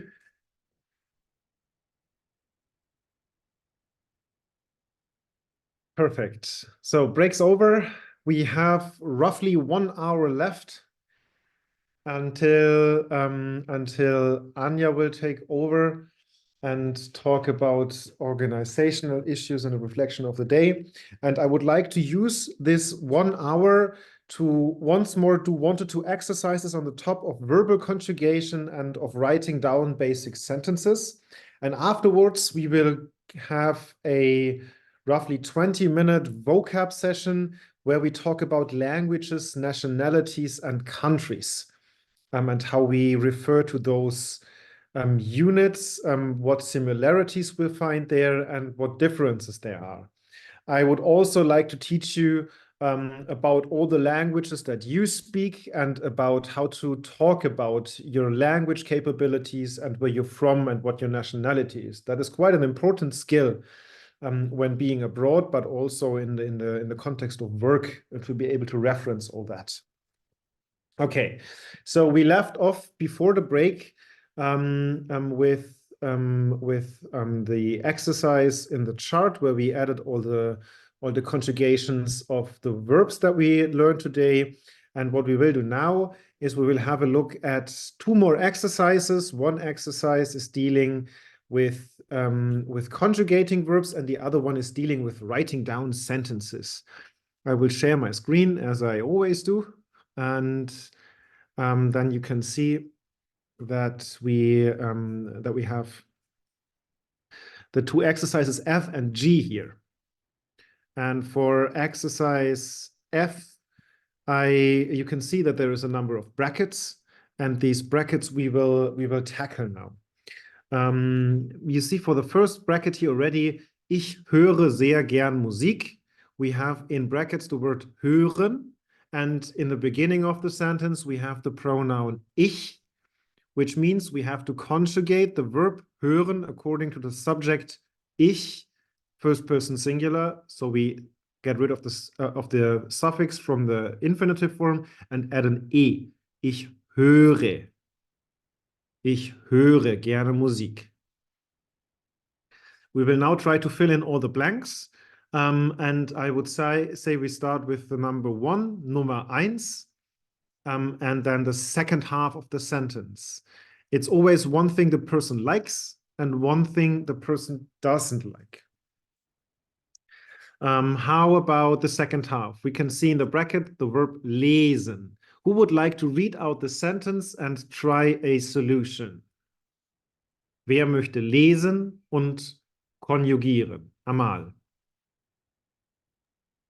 Ich höre sehr gern Musik, aber ich lese nicht so gern.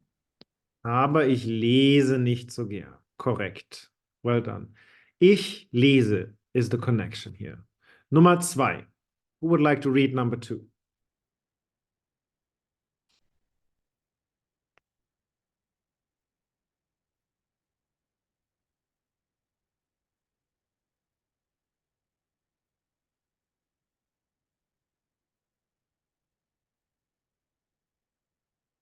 Give it a try. You can only improve yourself by reading. That's good for pronunciation. And you can only improve by conjugating. That's grammar. There might be mistakes. That's a good thing, because only that way we can figure out where you can improve. Okay, so don't hesitate too much. Just give it a try. And if something is not correct, it's no big deal. It's just one step on our way to learning the German language. Okay, Evrard. Und du liest du gern. Well done. Und du liest du gern. You can see we start with the capital L because it's a new sentence, even when it's a question sentence. What you can also see here is, and we haven't talked about that yet, that not all questions start with a W question word, as we learned earlier today, but there is different types of question sentences, the W questions and the yes/no questions. But that's a different topic for another time. Who would like to do the second half? Tanzen. Und tanzt du gern? Und tanzt du gern? Tanzt gern. Well done. Nummer 3.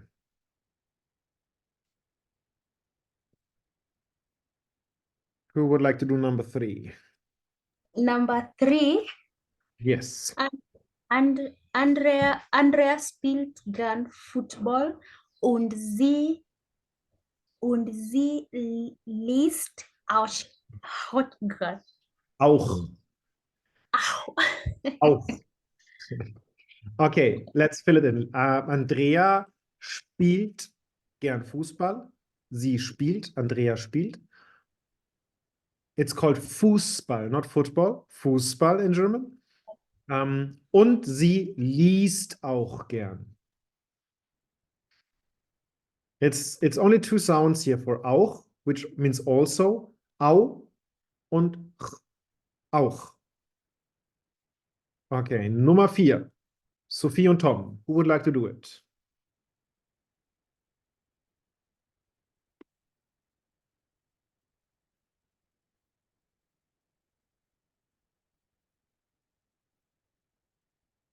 Let's have some volunteers. Who hasn't said anything today? Yeah, so let me try. Sophie and Tom, can I go? Yes. Yeah, Sophie and Tom jogging with jogging nicht gern. Aber sie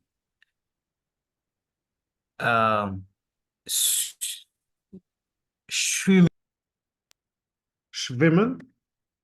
Schwimmen, ja. Ja. Well done. Sophie und Tom joggen nicht gern. They don't enjoy that. Aber sie schwimmen gern. But they enjoy swimming. Yeah. Here the word nicht means not in German. Nicht, not. And nicht is pronounced with a sound. Nicht. It's a continuous flow of air that you have with the and the. There's never like a complete closure of your vocal tract. There's not like anything like nicht. It's completely flowing the entire time during the sound. Nicht. You could continue and continue as long as you have air. Okay. We have the tendency, since we see the C there, and in English you would say nick, to do that as well. In German, there is no, it's just a, so there's a continuous flow, a stream of airflow here. Okay, Nummer 5, Tom. Who would like to do it? Volunteers, please. Who hasn't said anything so far today?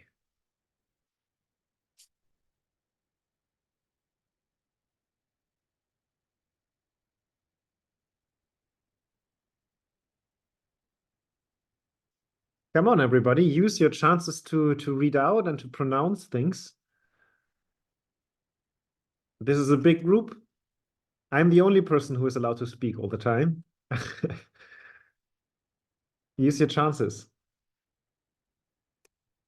Yeah. So can I go again? Okay, you can go again, and afterwards, I think I have to give room to Amal for the next one. Yeah. So Tom guests, girl.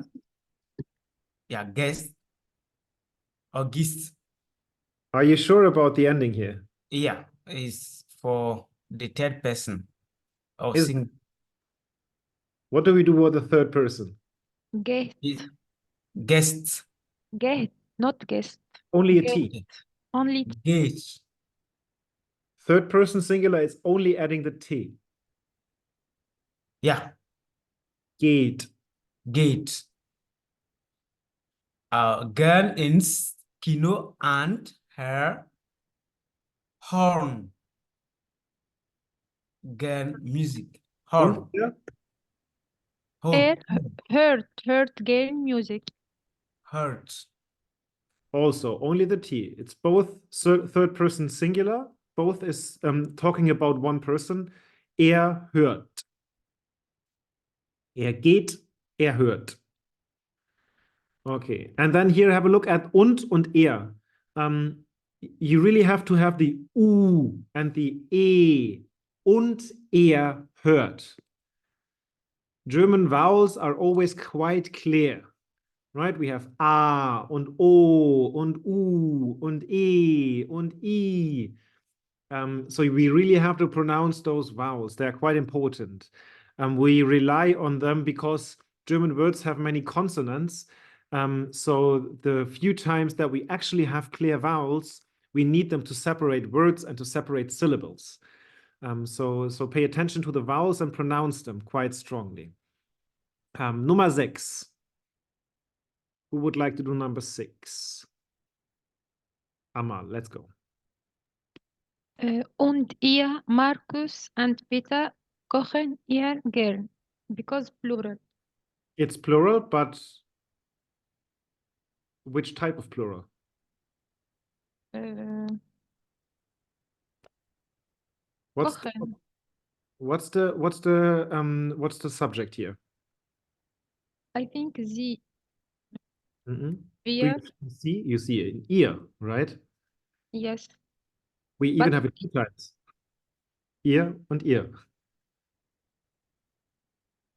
But what's the question? No, sorry.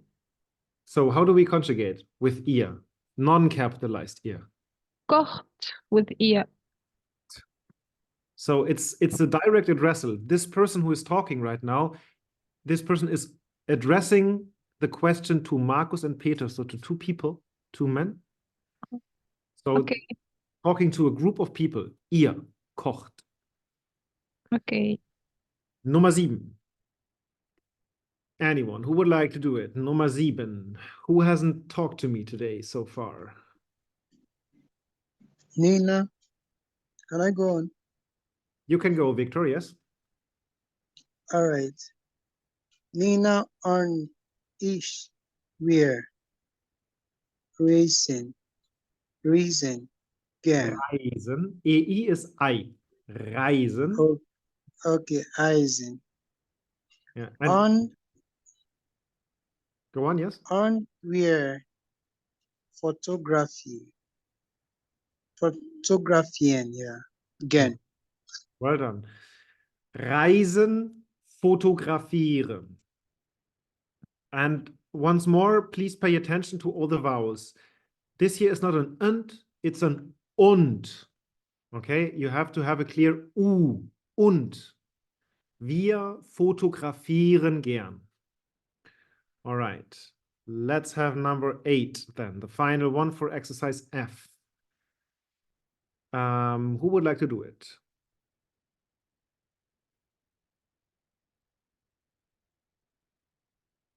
Nuomu. Wer spricht Spanish? Correct. Wer spricht?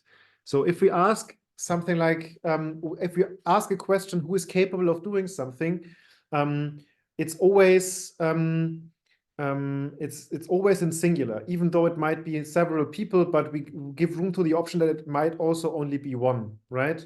Wer spricht Spanish? Who speaks? In English, you would do the same thing. You would not say who speak Spanish, but who speaks Spanish, even though it might be in the entire room and all the people present, right? So it's always third person singular that we have when we ask questions as a basic mode. All right, questions on this exercise. Do you need any vocab? Is there anything you didn't understand in terms of words or also in terms of the solutions or the grammar? Now's your chance to ask. So I'm trying to recall what year it means. So what does it actually mean in the pronouns? It's one of the many use in translation. The chart won't make sense since the solution is moving up with me. You see the ear here. So it's second person plural informal. So you address a group of people informally. So it's a group of peers or a group of friends or a group of family members or a mix of all that. and you talk to them. So for example, here in this class, if you address all your colleagues that are present, you would use ihr. If I talk to you in German, I would address you as ihr, right? Not the ihr, that is the formal ihr as a personal pronoun for the object part, but ihr as the personal pronoun for conjugations. Clear, Mark? Yes, thank you. Okay. Any more questions?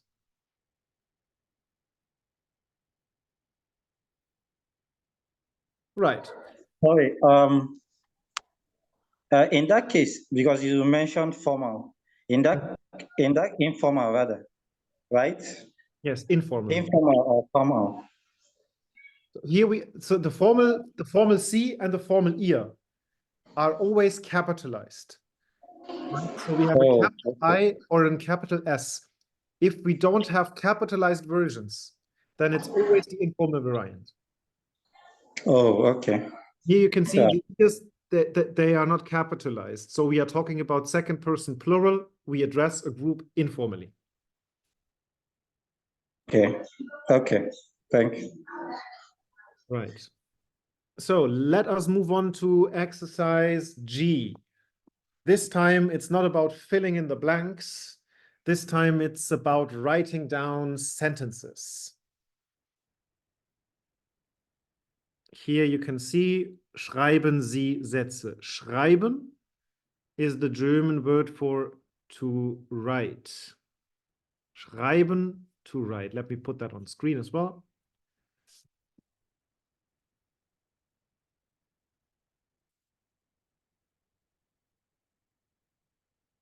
Okay. And maybe let's also write down Sätze. Der Satz is, upsala, the sentence. Sätze is the plural, sentences. Write down the sentences. Here you can see we have Boris und gern und tanzen. The structure that we always have to apply is subject, verb, and then all the additional information. Subject, afterwards we have the verb, and afterwards we have additional information. Okay, so that's the basic structure of all the standard exclamation sentences in German. Here we see Boris gern tanzt. Boris is the subject. Tanzt is the verb in conjugation, and that he enjoys doing it is the additional information. So we are talking about Boris, who is performing an action. It's tanzen, and we give an information of how or what, in what capacity, with whom he's doing that. All that would follow here. Let's have a look at number 2. Eva nicht so gern lesen. How do we sort that one out? Let's write the sentence. Amal. So Eva liest nicht so gern. Well done. Eva liest nicht so gern. Eva is the name. Liest is the conjugated verb in third person singular. Nicht so gern means not so much. Eva doesn't enjoy reading that much. Would be a translation, a dramatic translation. Nummer 3. Nina morgen arbeiten. Who else would like to give it a try? Yannick. Nina arbeitet morgen. Well done. Nina is working tomorrow. Morgen means tomorrow. If it's capitalized, we are talking about the morning. If it's not capitalized, we are talking about tomorrow. This means tomorrow. Let me write that down for the time being so that you see it. Morgen means the morning, and morgen means tomorrow. Okay, that's the difference. Capital spelling in German is important. Here we have a noun.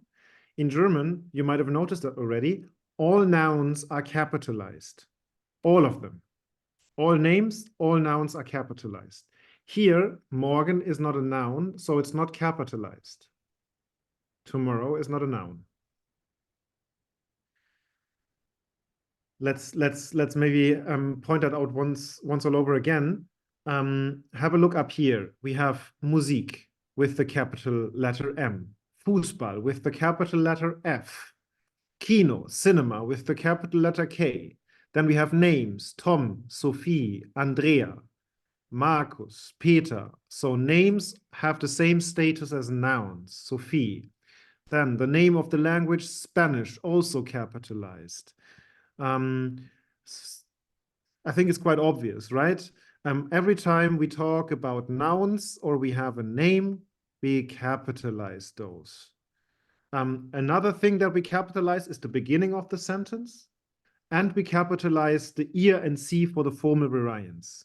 Here, Sätze, der Satz, also in capital spelling. So every time you have a noun, it's a capitalized word in German, in spelling. Okay? Let's move on. Nummer 4. Eva und Nina gern und reisen. How do we transcribe that? Eva und Nina research. Eva und Nina research.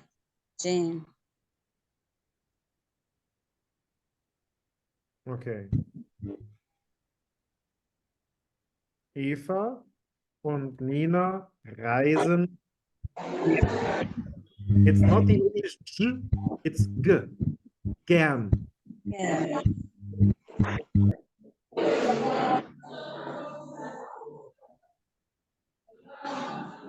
People are unmuted who are in a noisy room. Please mute yourselves if you are in a noisy room. Nummer 5.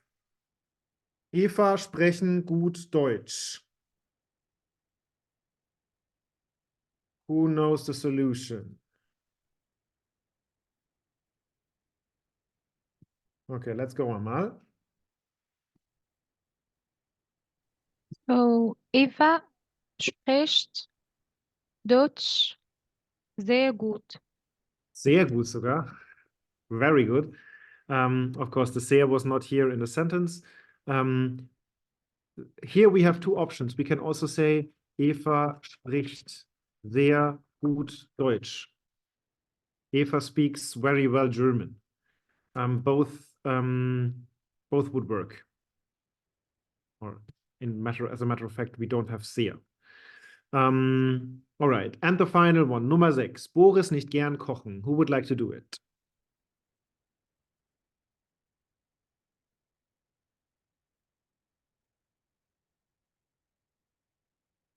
Boris nicht gern kochen. Let's have a volunteer. Nuomo.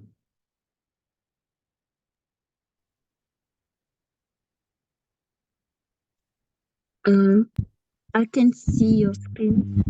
The sentence. Yes. Boris kocht nicht gern. Boris. How do we pronounce this here when there is an O in front?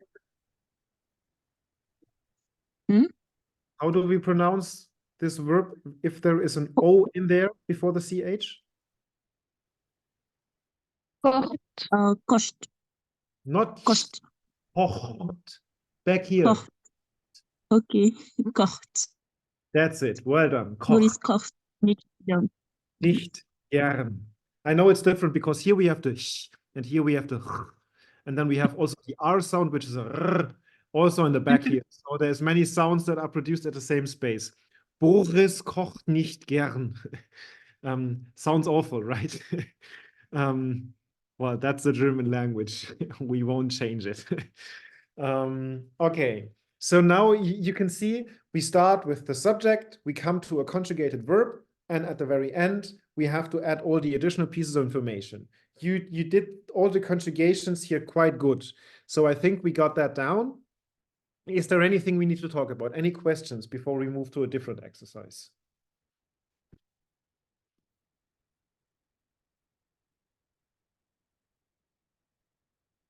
All right. So let's stay with the conjugations for a little while longer, and let's have a look at a different exercise dealing with conjugation before we talk about countries and languages. I have to clear my screen first.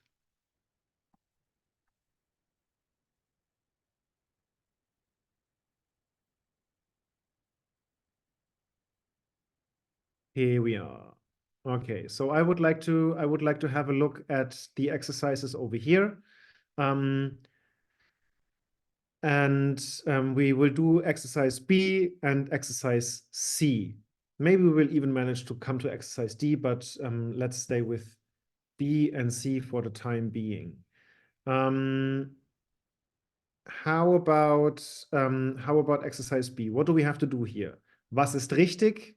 A oder B? Kreuzen Sie an. What does the instruction read here? What does it mean?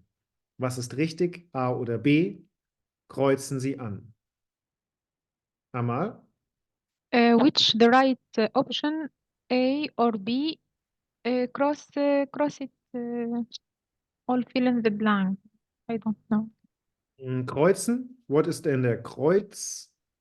What English word does it remind you of? Cross the right option. Without the correct solution, yes. Okay. Was ist richtig? What's correct? A oder B? A or B? Kreuzen Sie an. Cross the correct option. Okay, so let's have number one. Nummer 1. Ich lese sehr gern. Ich liebe Bücher. Oder wir lesen sehr gern. Wir lieben Bücher. What's the correct option here? Ich lese sehr gern. Ich liebe Bücher. Okay, use Zoom, please. Excuse me. I always struggle with Zoom as an app because there are so many sub-menus that can't be opened at the same time before your screen locks down completely. Okay, so number 1A is the correct solution. Why is it the correct solution and not B? Because we have one person, so singular form. Yes, in the picture there's one person who is reading, and since it's only one man here, we have to use ich instead of wir, so 1A. Let's have a look at number 2. Nummer 2. Sie kochen gern, sie haben nur ein Hobby, kochen. Or, sie kocht gern, sie hat nur ein Hobby, kochen. What's the correct solution and why? Who would like to give me the solution?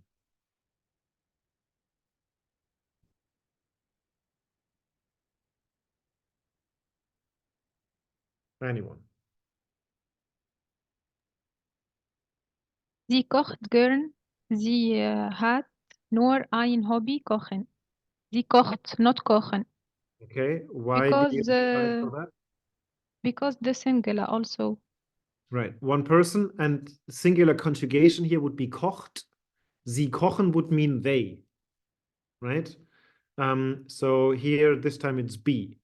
Now, let's have a look at Nummer 3. Sie spielt gern Fußball und er ist super. Sorry, er spielt gern super. Now I messed up the entire sentence. Let's start again. Nummer 3. Er spielt gern Fußball und er ist super. Oder sie spielt gern Fußball und sie ist super. What's the correct solution? Sie spielt gern Fußball und sie ist super. No. Bear in mind, sie is only a long E. There is no pronounced E here. Sie. So the combination of EE is always pronounced as a long E. And it's the correct solution since we have a woman in the picture. Er would be a man. All right. Very well done. Any questions vocab-wise for this exercise?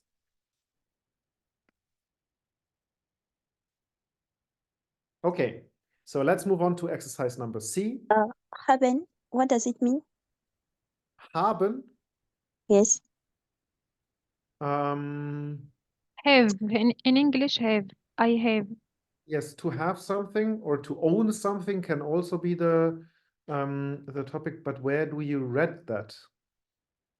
Up here. Okay, now I found it. Sorry, I just wanted to see the context where you got it from. Here it means to have only one hobby, cooking. Haben. Okay, thank you. Right. Anything else? Any more questions for now? Okay, then let's move on to exercise number C. Was ist richtig? Kreuzen Sie an. So similar exercise. We have to figure out the correct solution here. What's the proper conjugation? Ich reise gern is the example here. I enjoy traveling. Number 2. What's the correct solution? Who would like to read the sentence? Amal's hand is always the first one to go up. Tom kocht nicht gern. Tom kocht nicht gern. Okay, Nummer 3. Who would like to do number 3?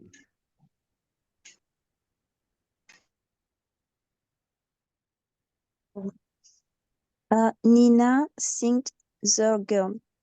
Singt sehr gern. Well done. Nummer 4. Yannick. Wir lesen nicht gern. Wir lesen nicht gern. Well done. Nummer 5.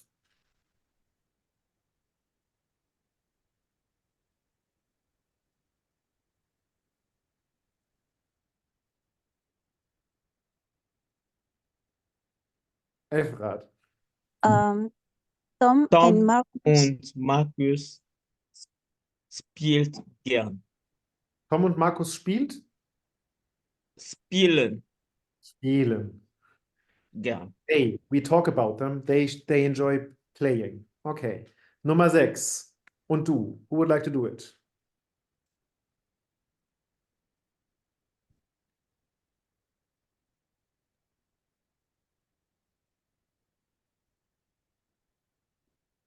Und du forget to them. Which one did you say? Und du? Forget. Jogget? Like this one? No, forget. Jogs. Yes. Okay. There is no E in there. Jogs. Jokes. Yes, that's it. Nummer 7. Nuomo.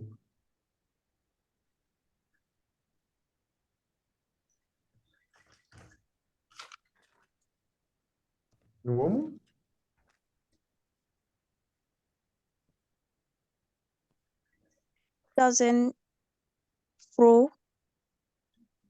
Doesn't sie gern Frau Grams? Tanzen Sie gern, Frau Grams. Well done. And Evrat, the last one, Nummer 8.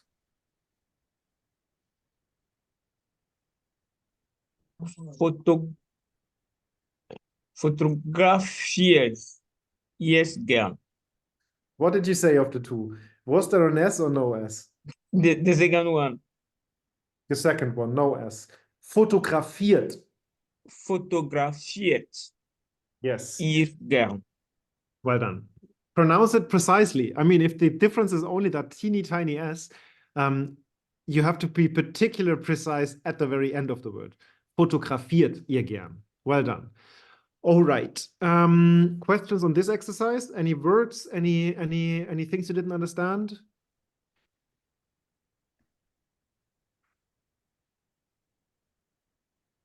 Yes, number 7. What do you need? Why is it Tanzania and not, yeah. We have a capitalized S, which means we are in the formal C here in singular, and the formal C is conjugated with an AN at the end. So Okay. in a formal situation, we address the person by last name and with Mrs. So do you enjoy dancing, Mrs. Grams? And this U that we use here is a formal U, and the formal U requires the AN. All right. Anything else? All right. Then as a final exercise on the topic of conjugation, I would like to do the next one. Oops, now I moved to the next page. And that is down below here, exercise number D. I hope everybody can see it. Maybe I will zoom in a bit further. So we have more space. Exercise D, here we just have to add the endings of the conjugational pattern. And then I think we got the concept of conjugations down. After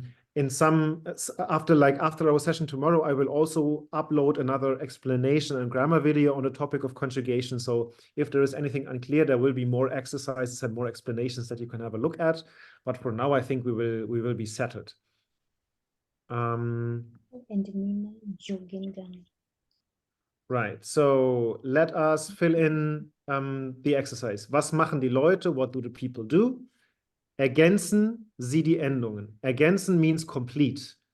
Ganz means if something is ganz, it means it's whole, it's entire.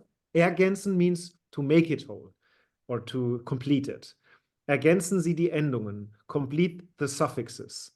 Julia schwimmt gern is the example. Julia enjoys swimming.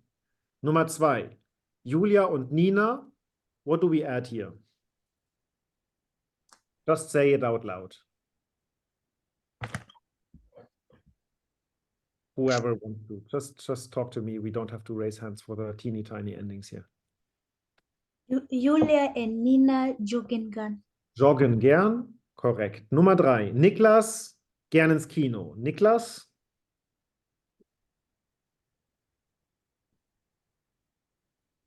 C. C? Niklas? What's the word? Geht. Geht. Well done. Nummer 4. Er tanzt nicht gern. What do we add here?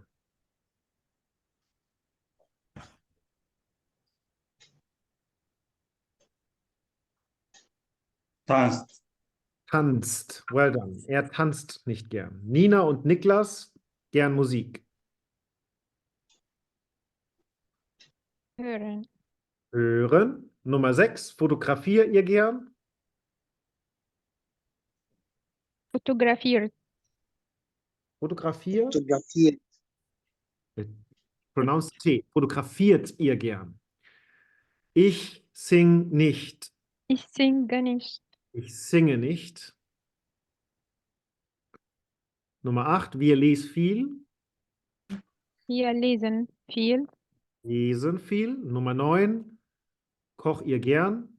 Kocht ihr gern? Kocht ihr gern? Sehr gern. And the last one, Nummer 10. Reisen, Herr Hansen. Reisen Sie, Herr Hansen? Reisen, genau. EN. Okay. This was fairly easy and was quick. So I reckon there are not too many questions. Is there anything we need to talk about? Any words you didn't recognize?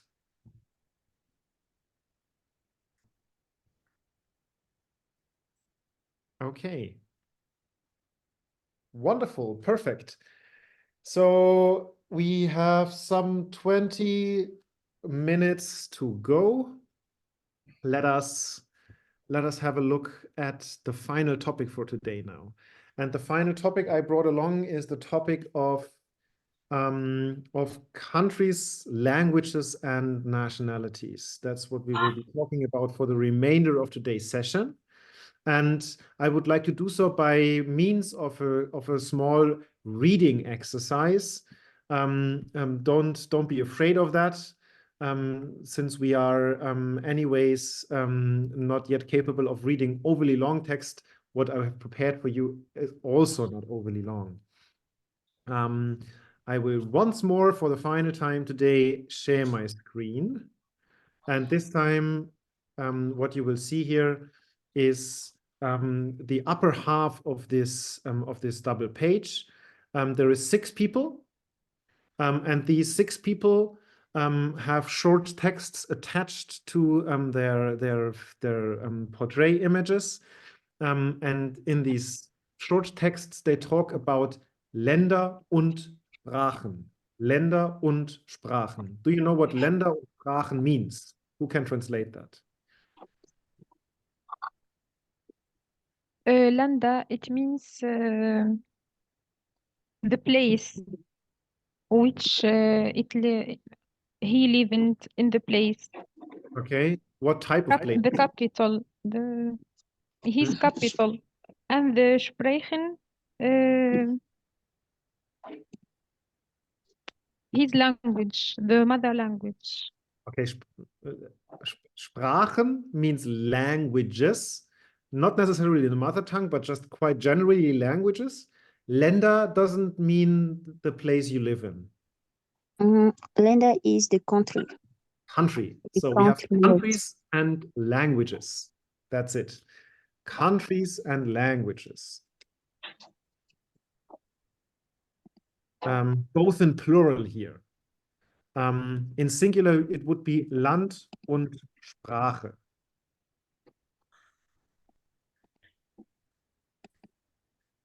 The topic of singular and plural is a completely different one, which we will also cover at some point. For now, you can see there are tiny differences in endings and vowels that make singulars to plurals. Okay, so we will have a look at the short pieces of text. Let's read them out first. Who would like to who would like to read about Olivia Miller? Who is up for reading out loud for the group?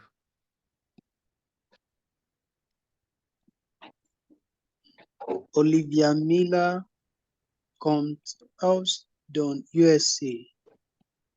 USA. Not USA, that's English. USA. Okay, USA. No, not you, not you. U. Okay, USA. No, USA. Okay, USA. That's what we know already. We know how to spell, so we need to do it. USA. Okay. USA. Sie wohnt in San Francisco. Sie spricht English und Deutsch. Sie lernt Spanish. Sarah, we can listen to you to what you're saying. Please mute yourself. Yeah. Okay, well done. Good reading here. Sie spricht Englisch, Deutsch und Spanisch. Sie spricht Englisch und Deutsch und sie lernt Spanisch. Who would like to read about Gabriel Santos? Cabron. Okay, thank you. Gabriel Santos kommt aus Brasilien. Wohnt in Deutschland, in Köln. Spricht Portuguese, Deutsch and English. Okay, that was a bit rough at the end. Say this final sentence again and take your time. Cabron. Shall I say it again? Yeah, and take your time. Don't rush through it. Okay. Gabriel Santos kommt aus Brasilien. Wohnt in Deutschland, in Köln. Spricht Portuguese, Dutch, and English. Okay, let's have a look at the words here at the end. Spricht. Yeah, no, you're interrupting in the middle there. It's spricht. Okay. Also for the endings of the languages down here. Portugiesisch. There is no interruption. It's a continuous flow. Portugiesisch. Okay. English. Okay. Okay. Right. Thank you very much. Portugiesisch is not an easy word.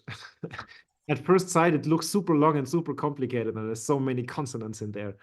Let's have Bayete next for Alessia Conti.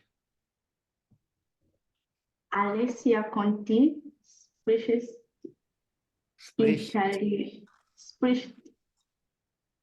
spricht Italienisch, Französisch und Deutsch. Sie kommt aus der Schweiz und wohnt in Lugano. Okay, let's have a look at that. Alessia Conti spricht Italienisch, Französisch und Deutsch. Sie kommt aus der Schweiz und wohnt in Lugano. Okay. Again, difficult words in there. Amal, would you like to read Boris Walder? Yes. Boris Walder kommt aus Österreich. Wohnt in Salzburg. Spricht Deutsch und Englisch. Lernt Arabisch. Well done. It's called Österreich. Österreich. Jacqueline, Saki Tanaka. Saki Tanaka wohnt in Berlin. Sie kommt aus Japan, aus Tokio. Sie spricht Japanisch und Deutsch. Sie lernt Englisch. Sie lernt Englisch, danke. Pay attention to the J, it's Japan und Japanisch, not Japan und Japanisch, okay? German pronunciation is just J. Yeah. Okay, and the final one, let's have Evrat for Katebraim. Katebraim kommt aus Algerien. Algerien. Algerien. Spricht Arabisch, Französisch und lernt Deutsch. Wohnt in Paris. Genau. Französisch is the word. Französisch. Französisch. Nice. So you can pronounce it. It's quite interesting to watch, as many people always struggle because they see so many consonants. Focus on the vowels. Every syllable in German has a vowel, and you can rest there for a moment. You have like two consonants, then there's a vowel. Then if you have another two consonants, then there's a vowel again. And then, of course, if we know that SCH is just one consonant and it means sh, it's almost easy. Französisch. Right. Okay. Now that we have read all the text snippets, which words don't you understand? Is there any word that we need to talk about?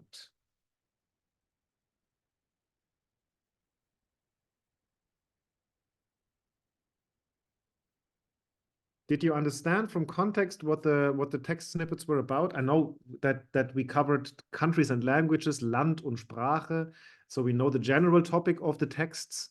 But is there anything that was surprising to you? All right. No questions. That's a good start. So what I would like to talk about, as you might have seen already down below here, there is a chart, and on the right-hand side there is another exercise on Land oder Sprache, country or language. We will have a look at that for the remainder of the time, and we will try to figure out who is coming from where, living where, speaking which language, learning which language. That's the topic that we have to fill in here for the chart. I have to rearrange my screen a tiny bit. Can you see the entire chart down below? This one here. Yes, we can see. You can see it. Okay. Yes, we can see. Perfect. So let's try to fill it in based on the text snippets that we have in the upper half. We start with Olivia Miller, and we can have a look at the sample solution. Olivia Miller kommt aus den USA. We have it in the text. Kommt aus den USA. Wohnt in San Francisco. Wohnt in San Francisco. Sie spricht Englisch und Deutsch. Und sie lernt Spanisch. What you can see is if we have an ish at the end, it's the ending for languages. Not all languages, but most of the languages end on ish, right? So if you have the ish at the end of a word combined with something that looks like a country or might be a country, it's more likely either a language or a nationality. Okay, so this would be the example. Let's tackle Gabriel Santos. Who would like to complete Gabriel Santos? You can say Gabriel Santos kommt aus Gabriel Santos wohnt in, Gabriel Santos spricht, Gabriel Santos lernt, and then the corresponding information that we need. And I will try to keep up and write everything down into the boxes. So, who would like to do it? Evrard, Gabriel Santos. Gabriel Santos komt aus Brasilien. Brasilien. Gabriel Santos woont in Duitsland. Do we have more specific information? In Köln, the Köln, city. genau. Cologne, the city. Fourth biggest city of Germany, we learned yesterday. 1.1 million. Cologne. Okay. Köln. Gabriel Santos spricht Portugiesisch. Portugiesisch. Portugiesisch. Portugiesisch. Perfect. What else? Gabriel Santos lernt Deutsch und English. Nope. He doesn't learn those languages. He doesn't learn any languages. No, please. Yes, Dutch. you don't learn any language. But he speaks as Gabriel Santos spricht Portugiesisch, Deutsch und English. Und English, genau. Well done. Who would like to do Alessia Conti? Let's have Nuomu.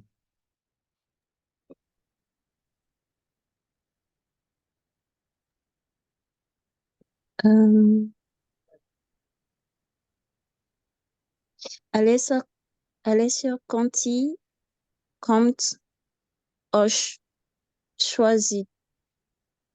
Aus? Aus der Schweiz. Der Schweiz. Schweiz. Schweiz. Schweiz.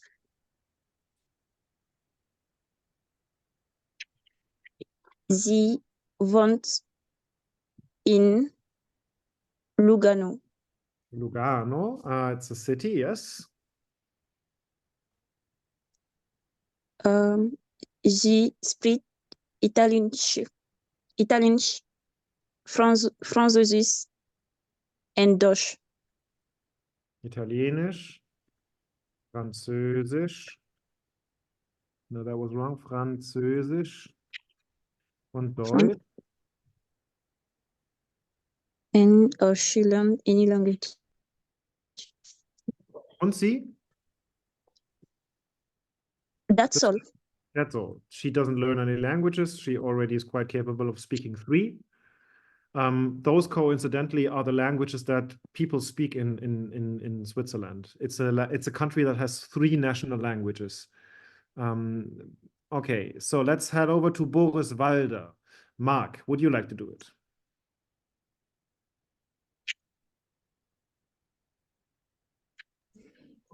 Okay. Boris Walder kommt Österreich. Aus Österreich. Österreich.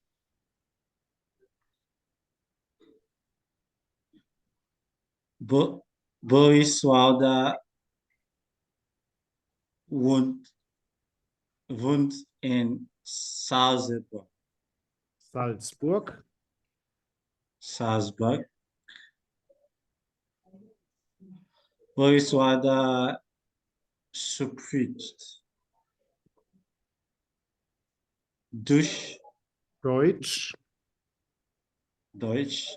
und Englisch. Englisch, ja.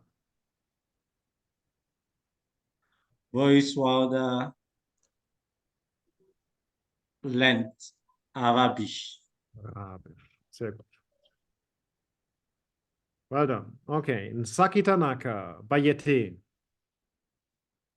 Saki Tanaka kommt aus Japan.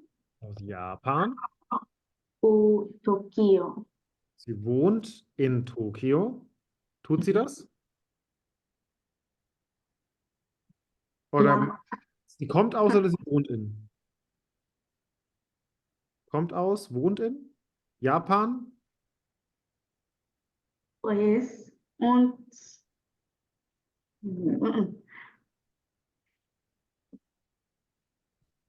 sorry, I can't get what you're saying. You referenced Tokyo. Is she coming from Tokyo or is she living in Tokyo? Coming from Tokyo, no, Japan. So what about Tokyo? Where do we put it? Coming from or living in? Kommen aus or wohnen in? Coming from Kommen aus. Sie kommt aus Japan, Tokio. Tokyo. Okay, let's move on. Saki Tanaka wohnt in Berlin. Berlin, ja. Saki Tanaka spricht Japanisch Japanisch und Deutsch. und Deutsch. Saki Tanaka, ja, English. Lernt? English. English. Yeah. Okay, thank you very much. And last but not least, Yamine, let's do Kate Brahim. Okay, thank you. Kate Brahim kommt aus Algerien.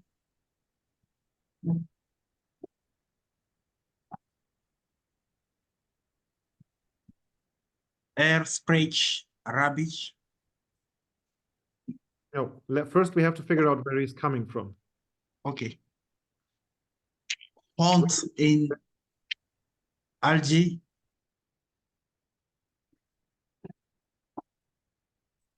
No, he's coming from Algerien. Er kommt aus Algerien. Yeah.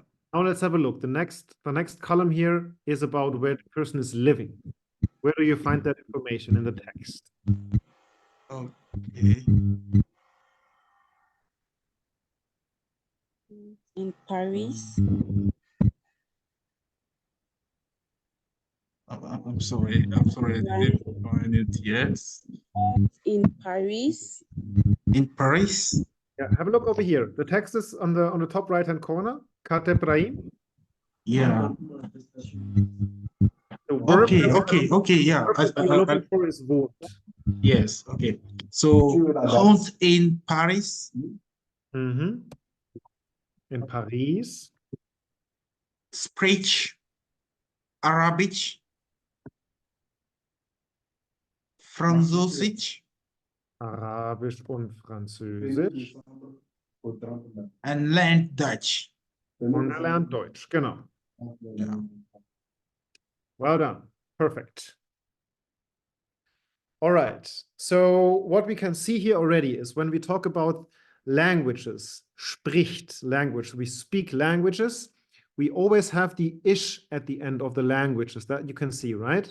Französisch, Italienisch, English, Japanisch, Arabisch. There's one exception, coincidentally, it's Deutsch, where we do not have the E. It's just Deutsch, not Deutisch. Deutsch. Right. Also here for the languages that are to be learned, Spanish, for example.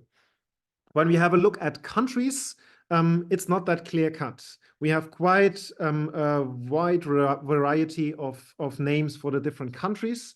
There are some similarities sometimes. So many countries have Land am Ende, which means land. So Deutschland, for example, has that also in its name.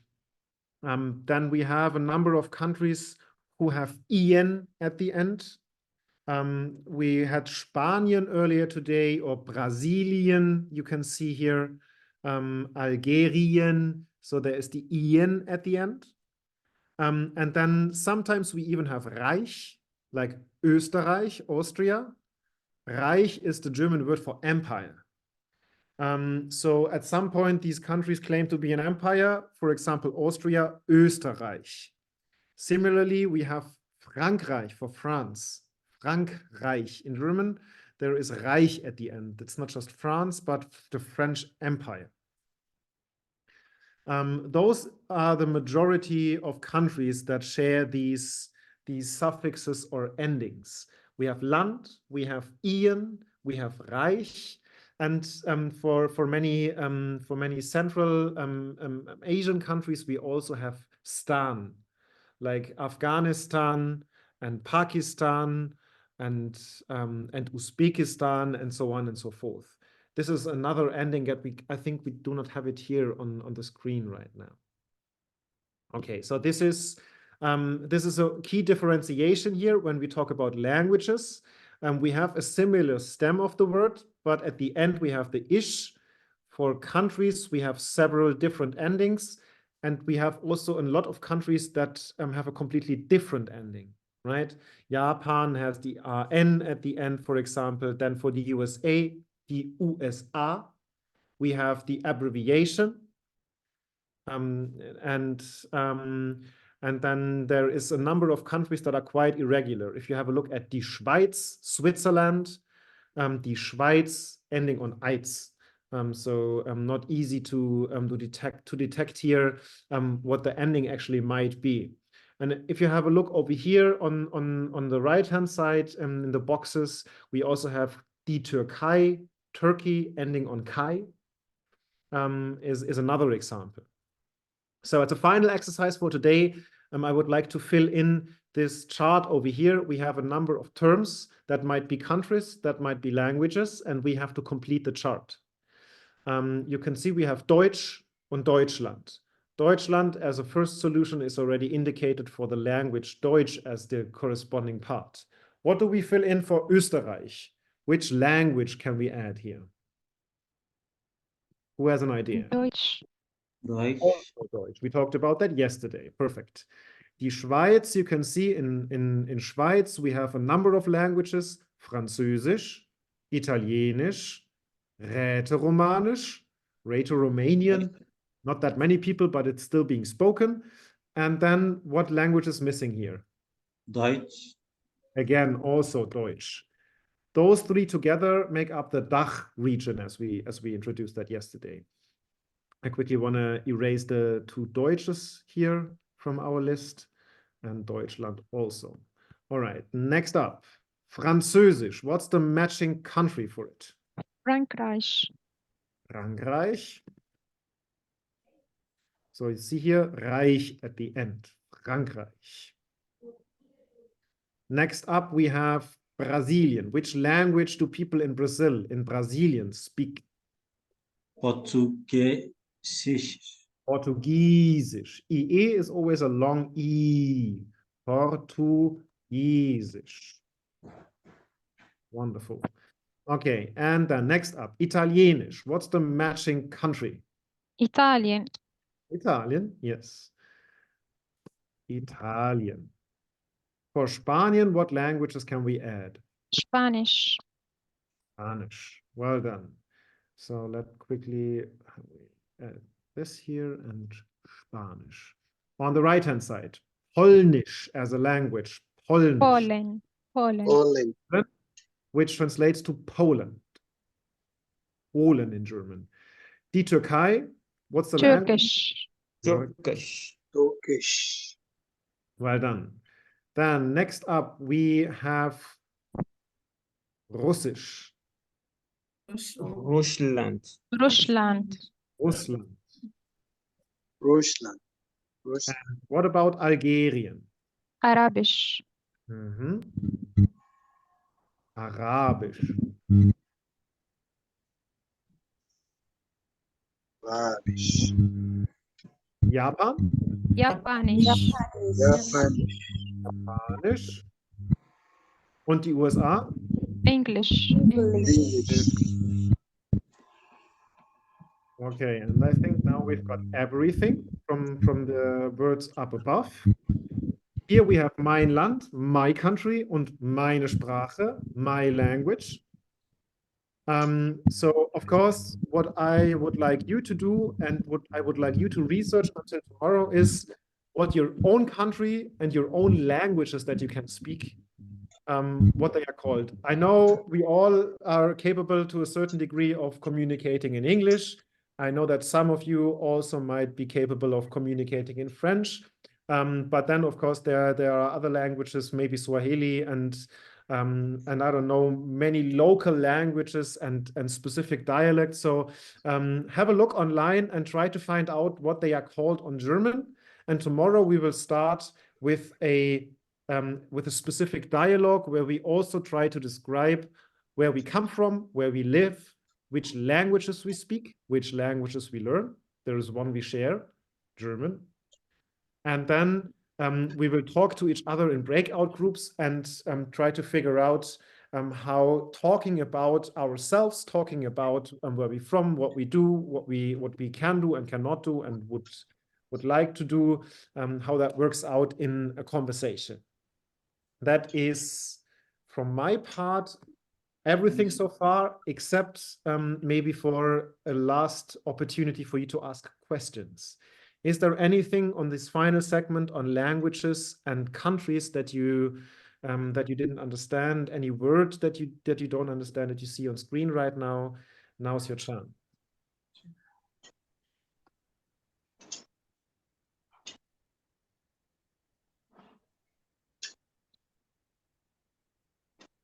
Okay. In that case, let us hope that Anya returns safely from the dentist's office. And He's here. he did. Welcome back. Thank you. We I've are been listening in for a while now. Yeah, I noticed at one point that you did something with your microphone and I had a green box on your face. So I somewhat knew the answer to my question already. Okay, that's it from my part for today. I will provide the segue now to Anya, back to Anya, and we will see each other tomorrow for a third time. Yeah, so that's from my side. I don't have any more announcements. Just remember to let me know if you want to have a presentation at the exhibition in Vienna during the Tropentag. And then go practice. Like, I am Nigerian. Ich bin aus Nigeria. Ich bin Nigerianer. Ich spreche English. So go ahead and see you tomorrow. See you tomorrow. Bye. All right. Thank you. Bye. See you. Thanks so much.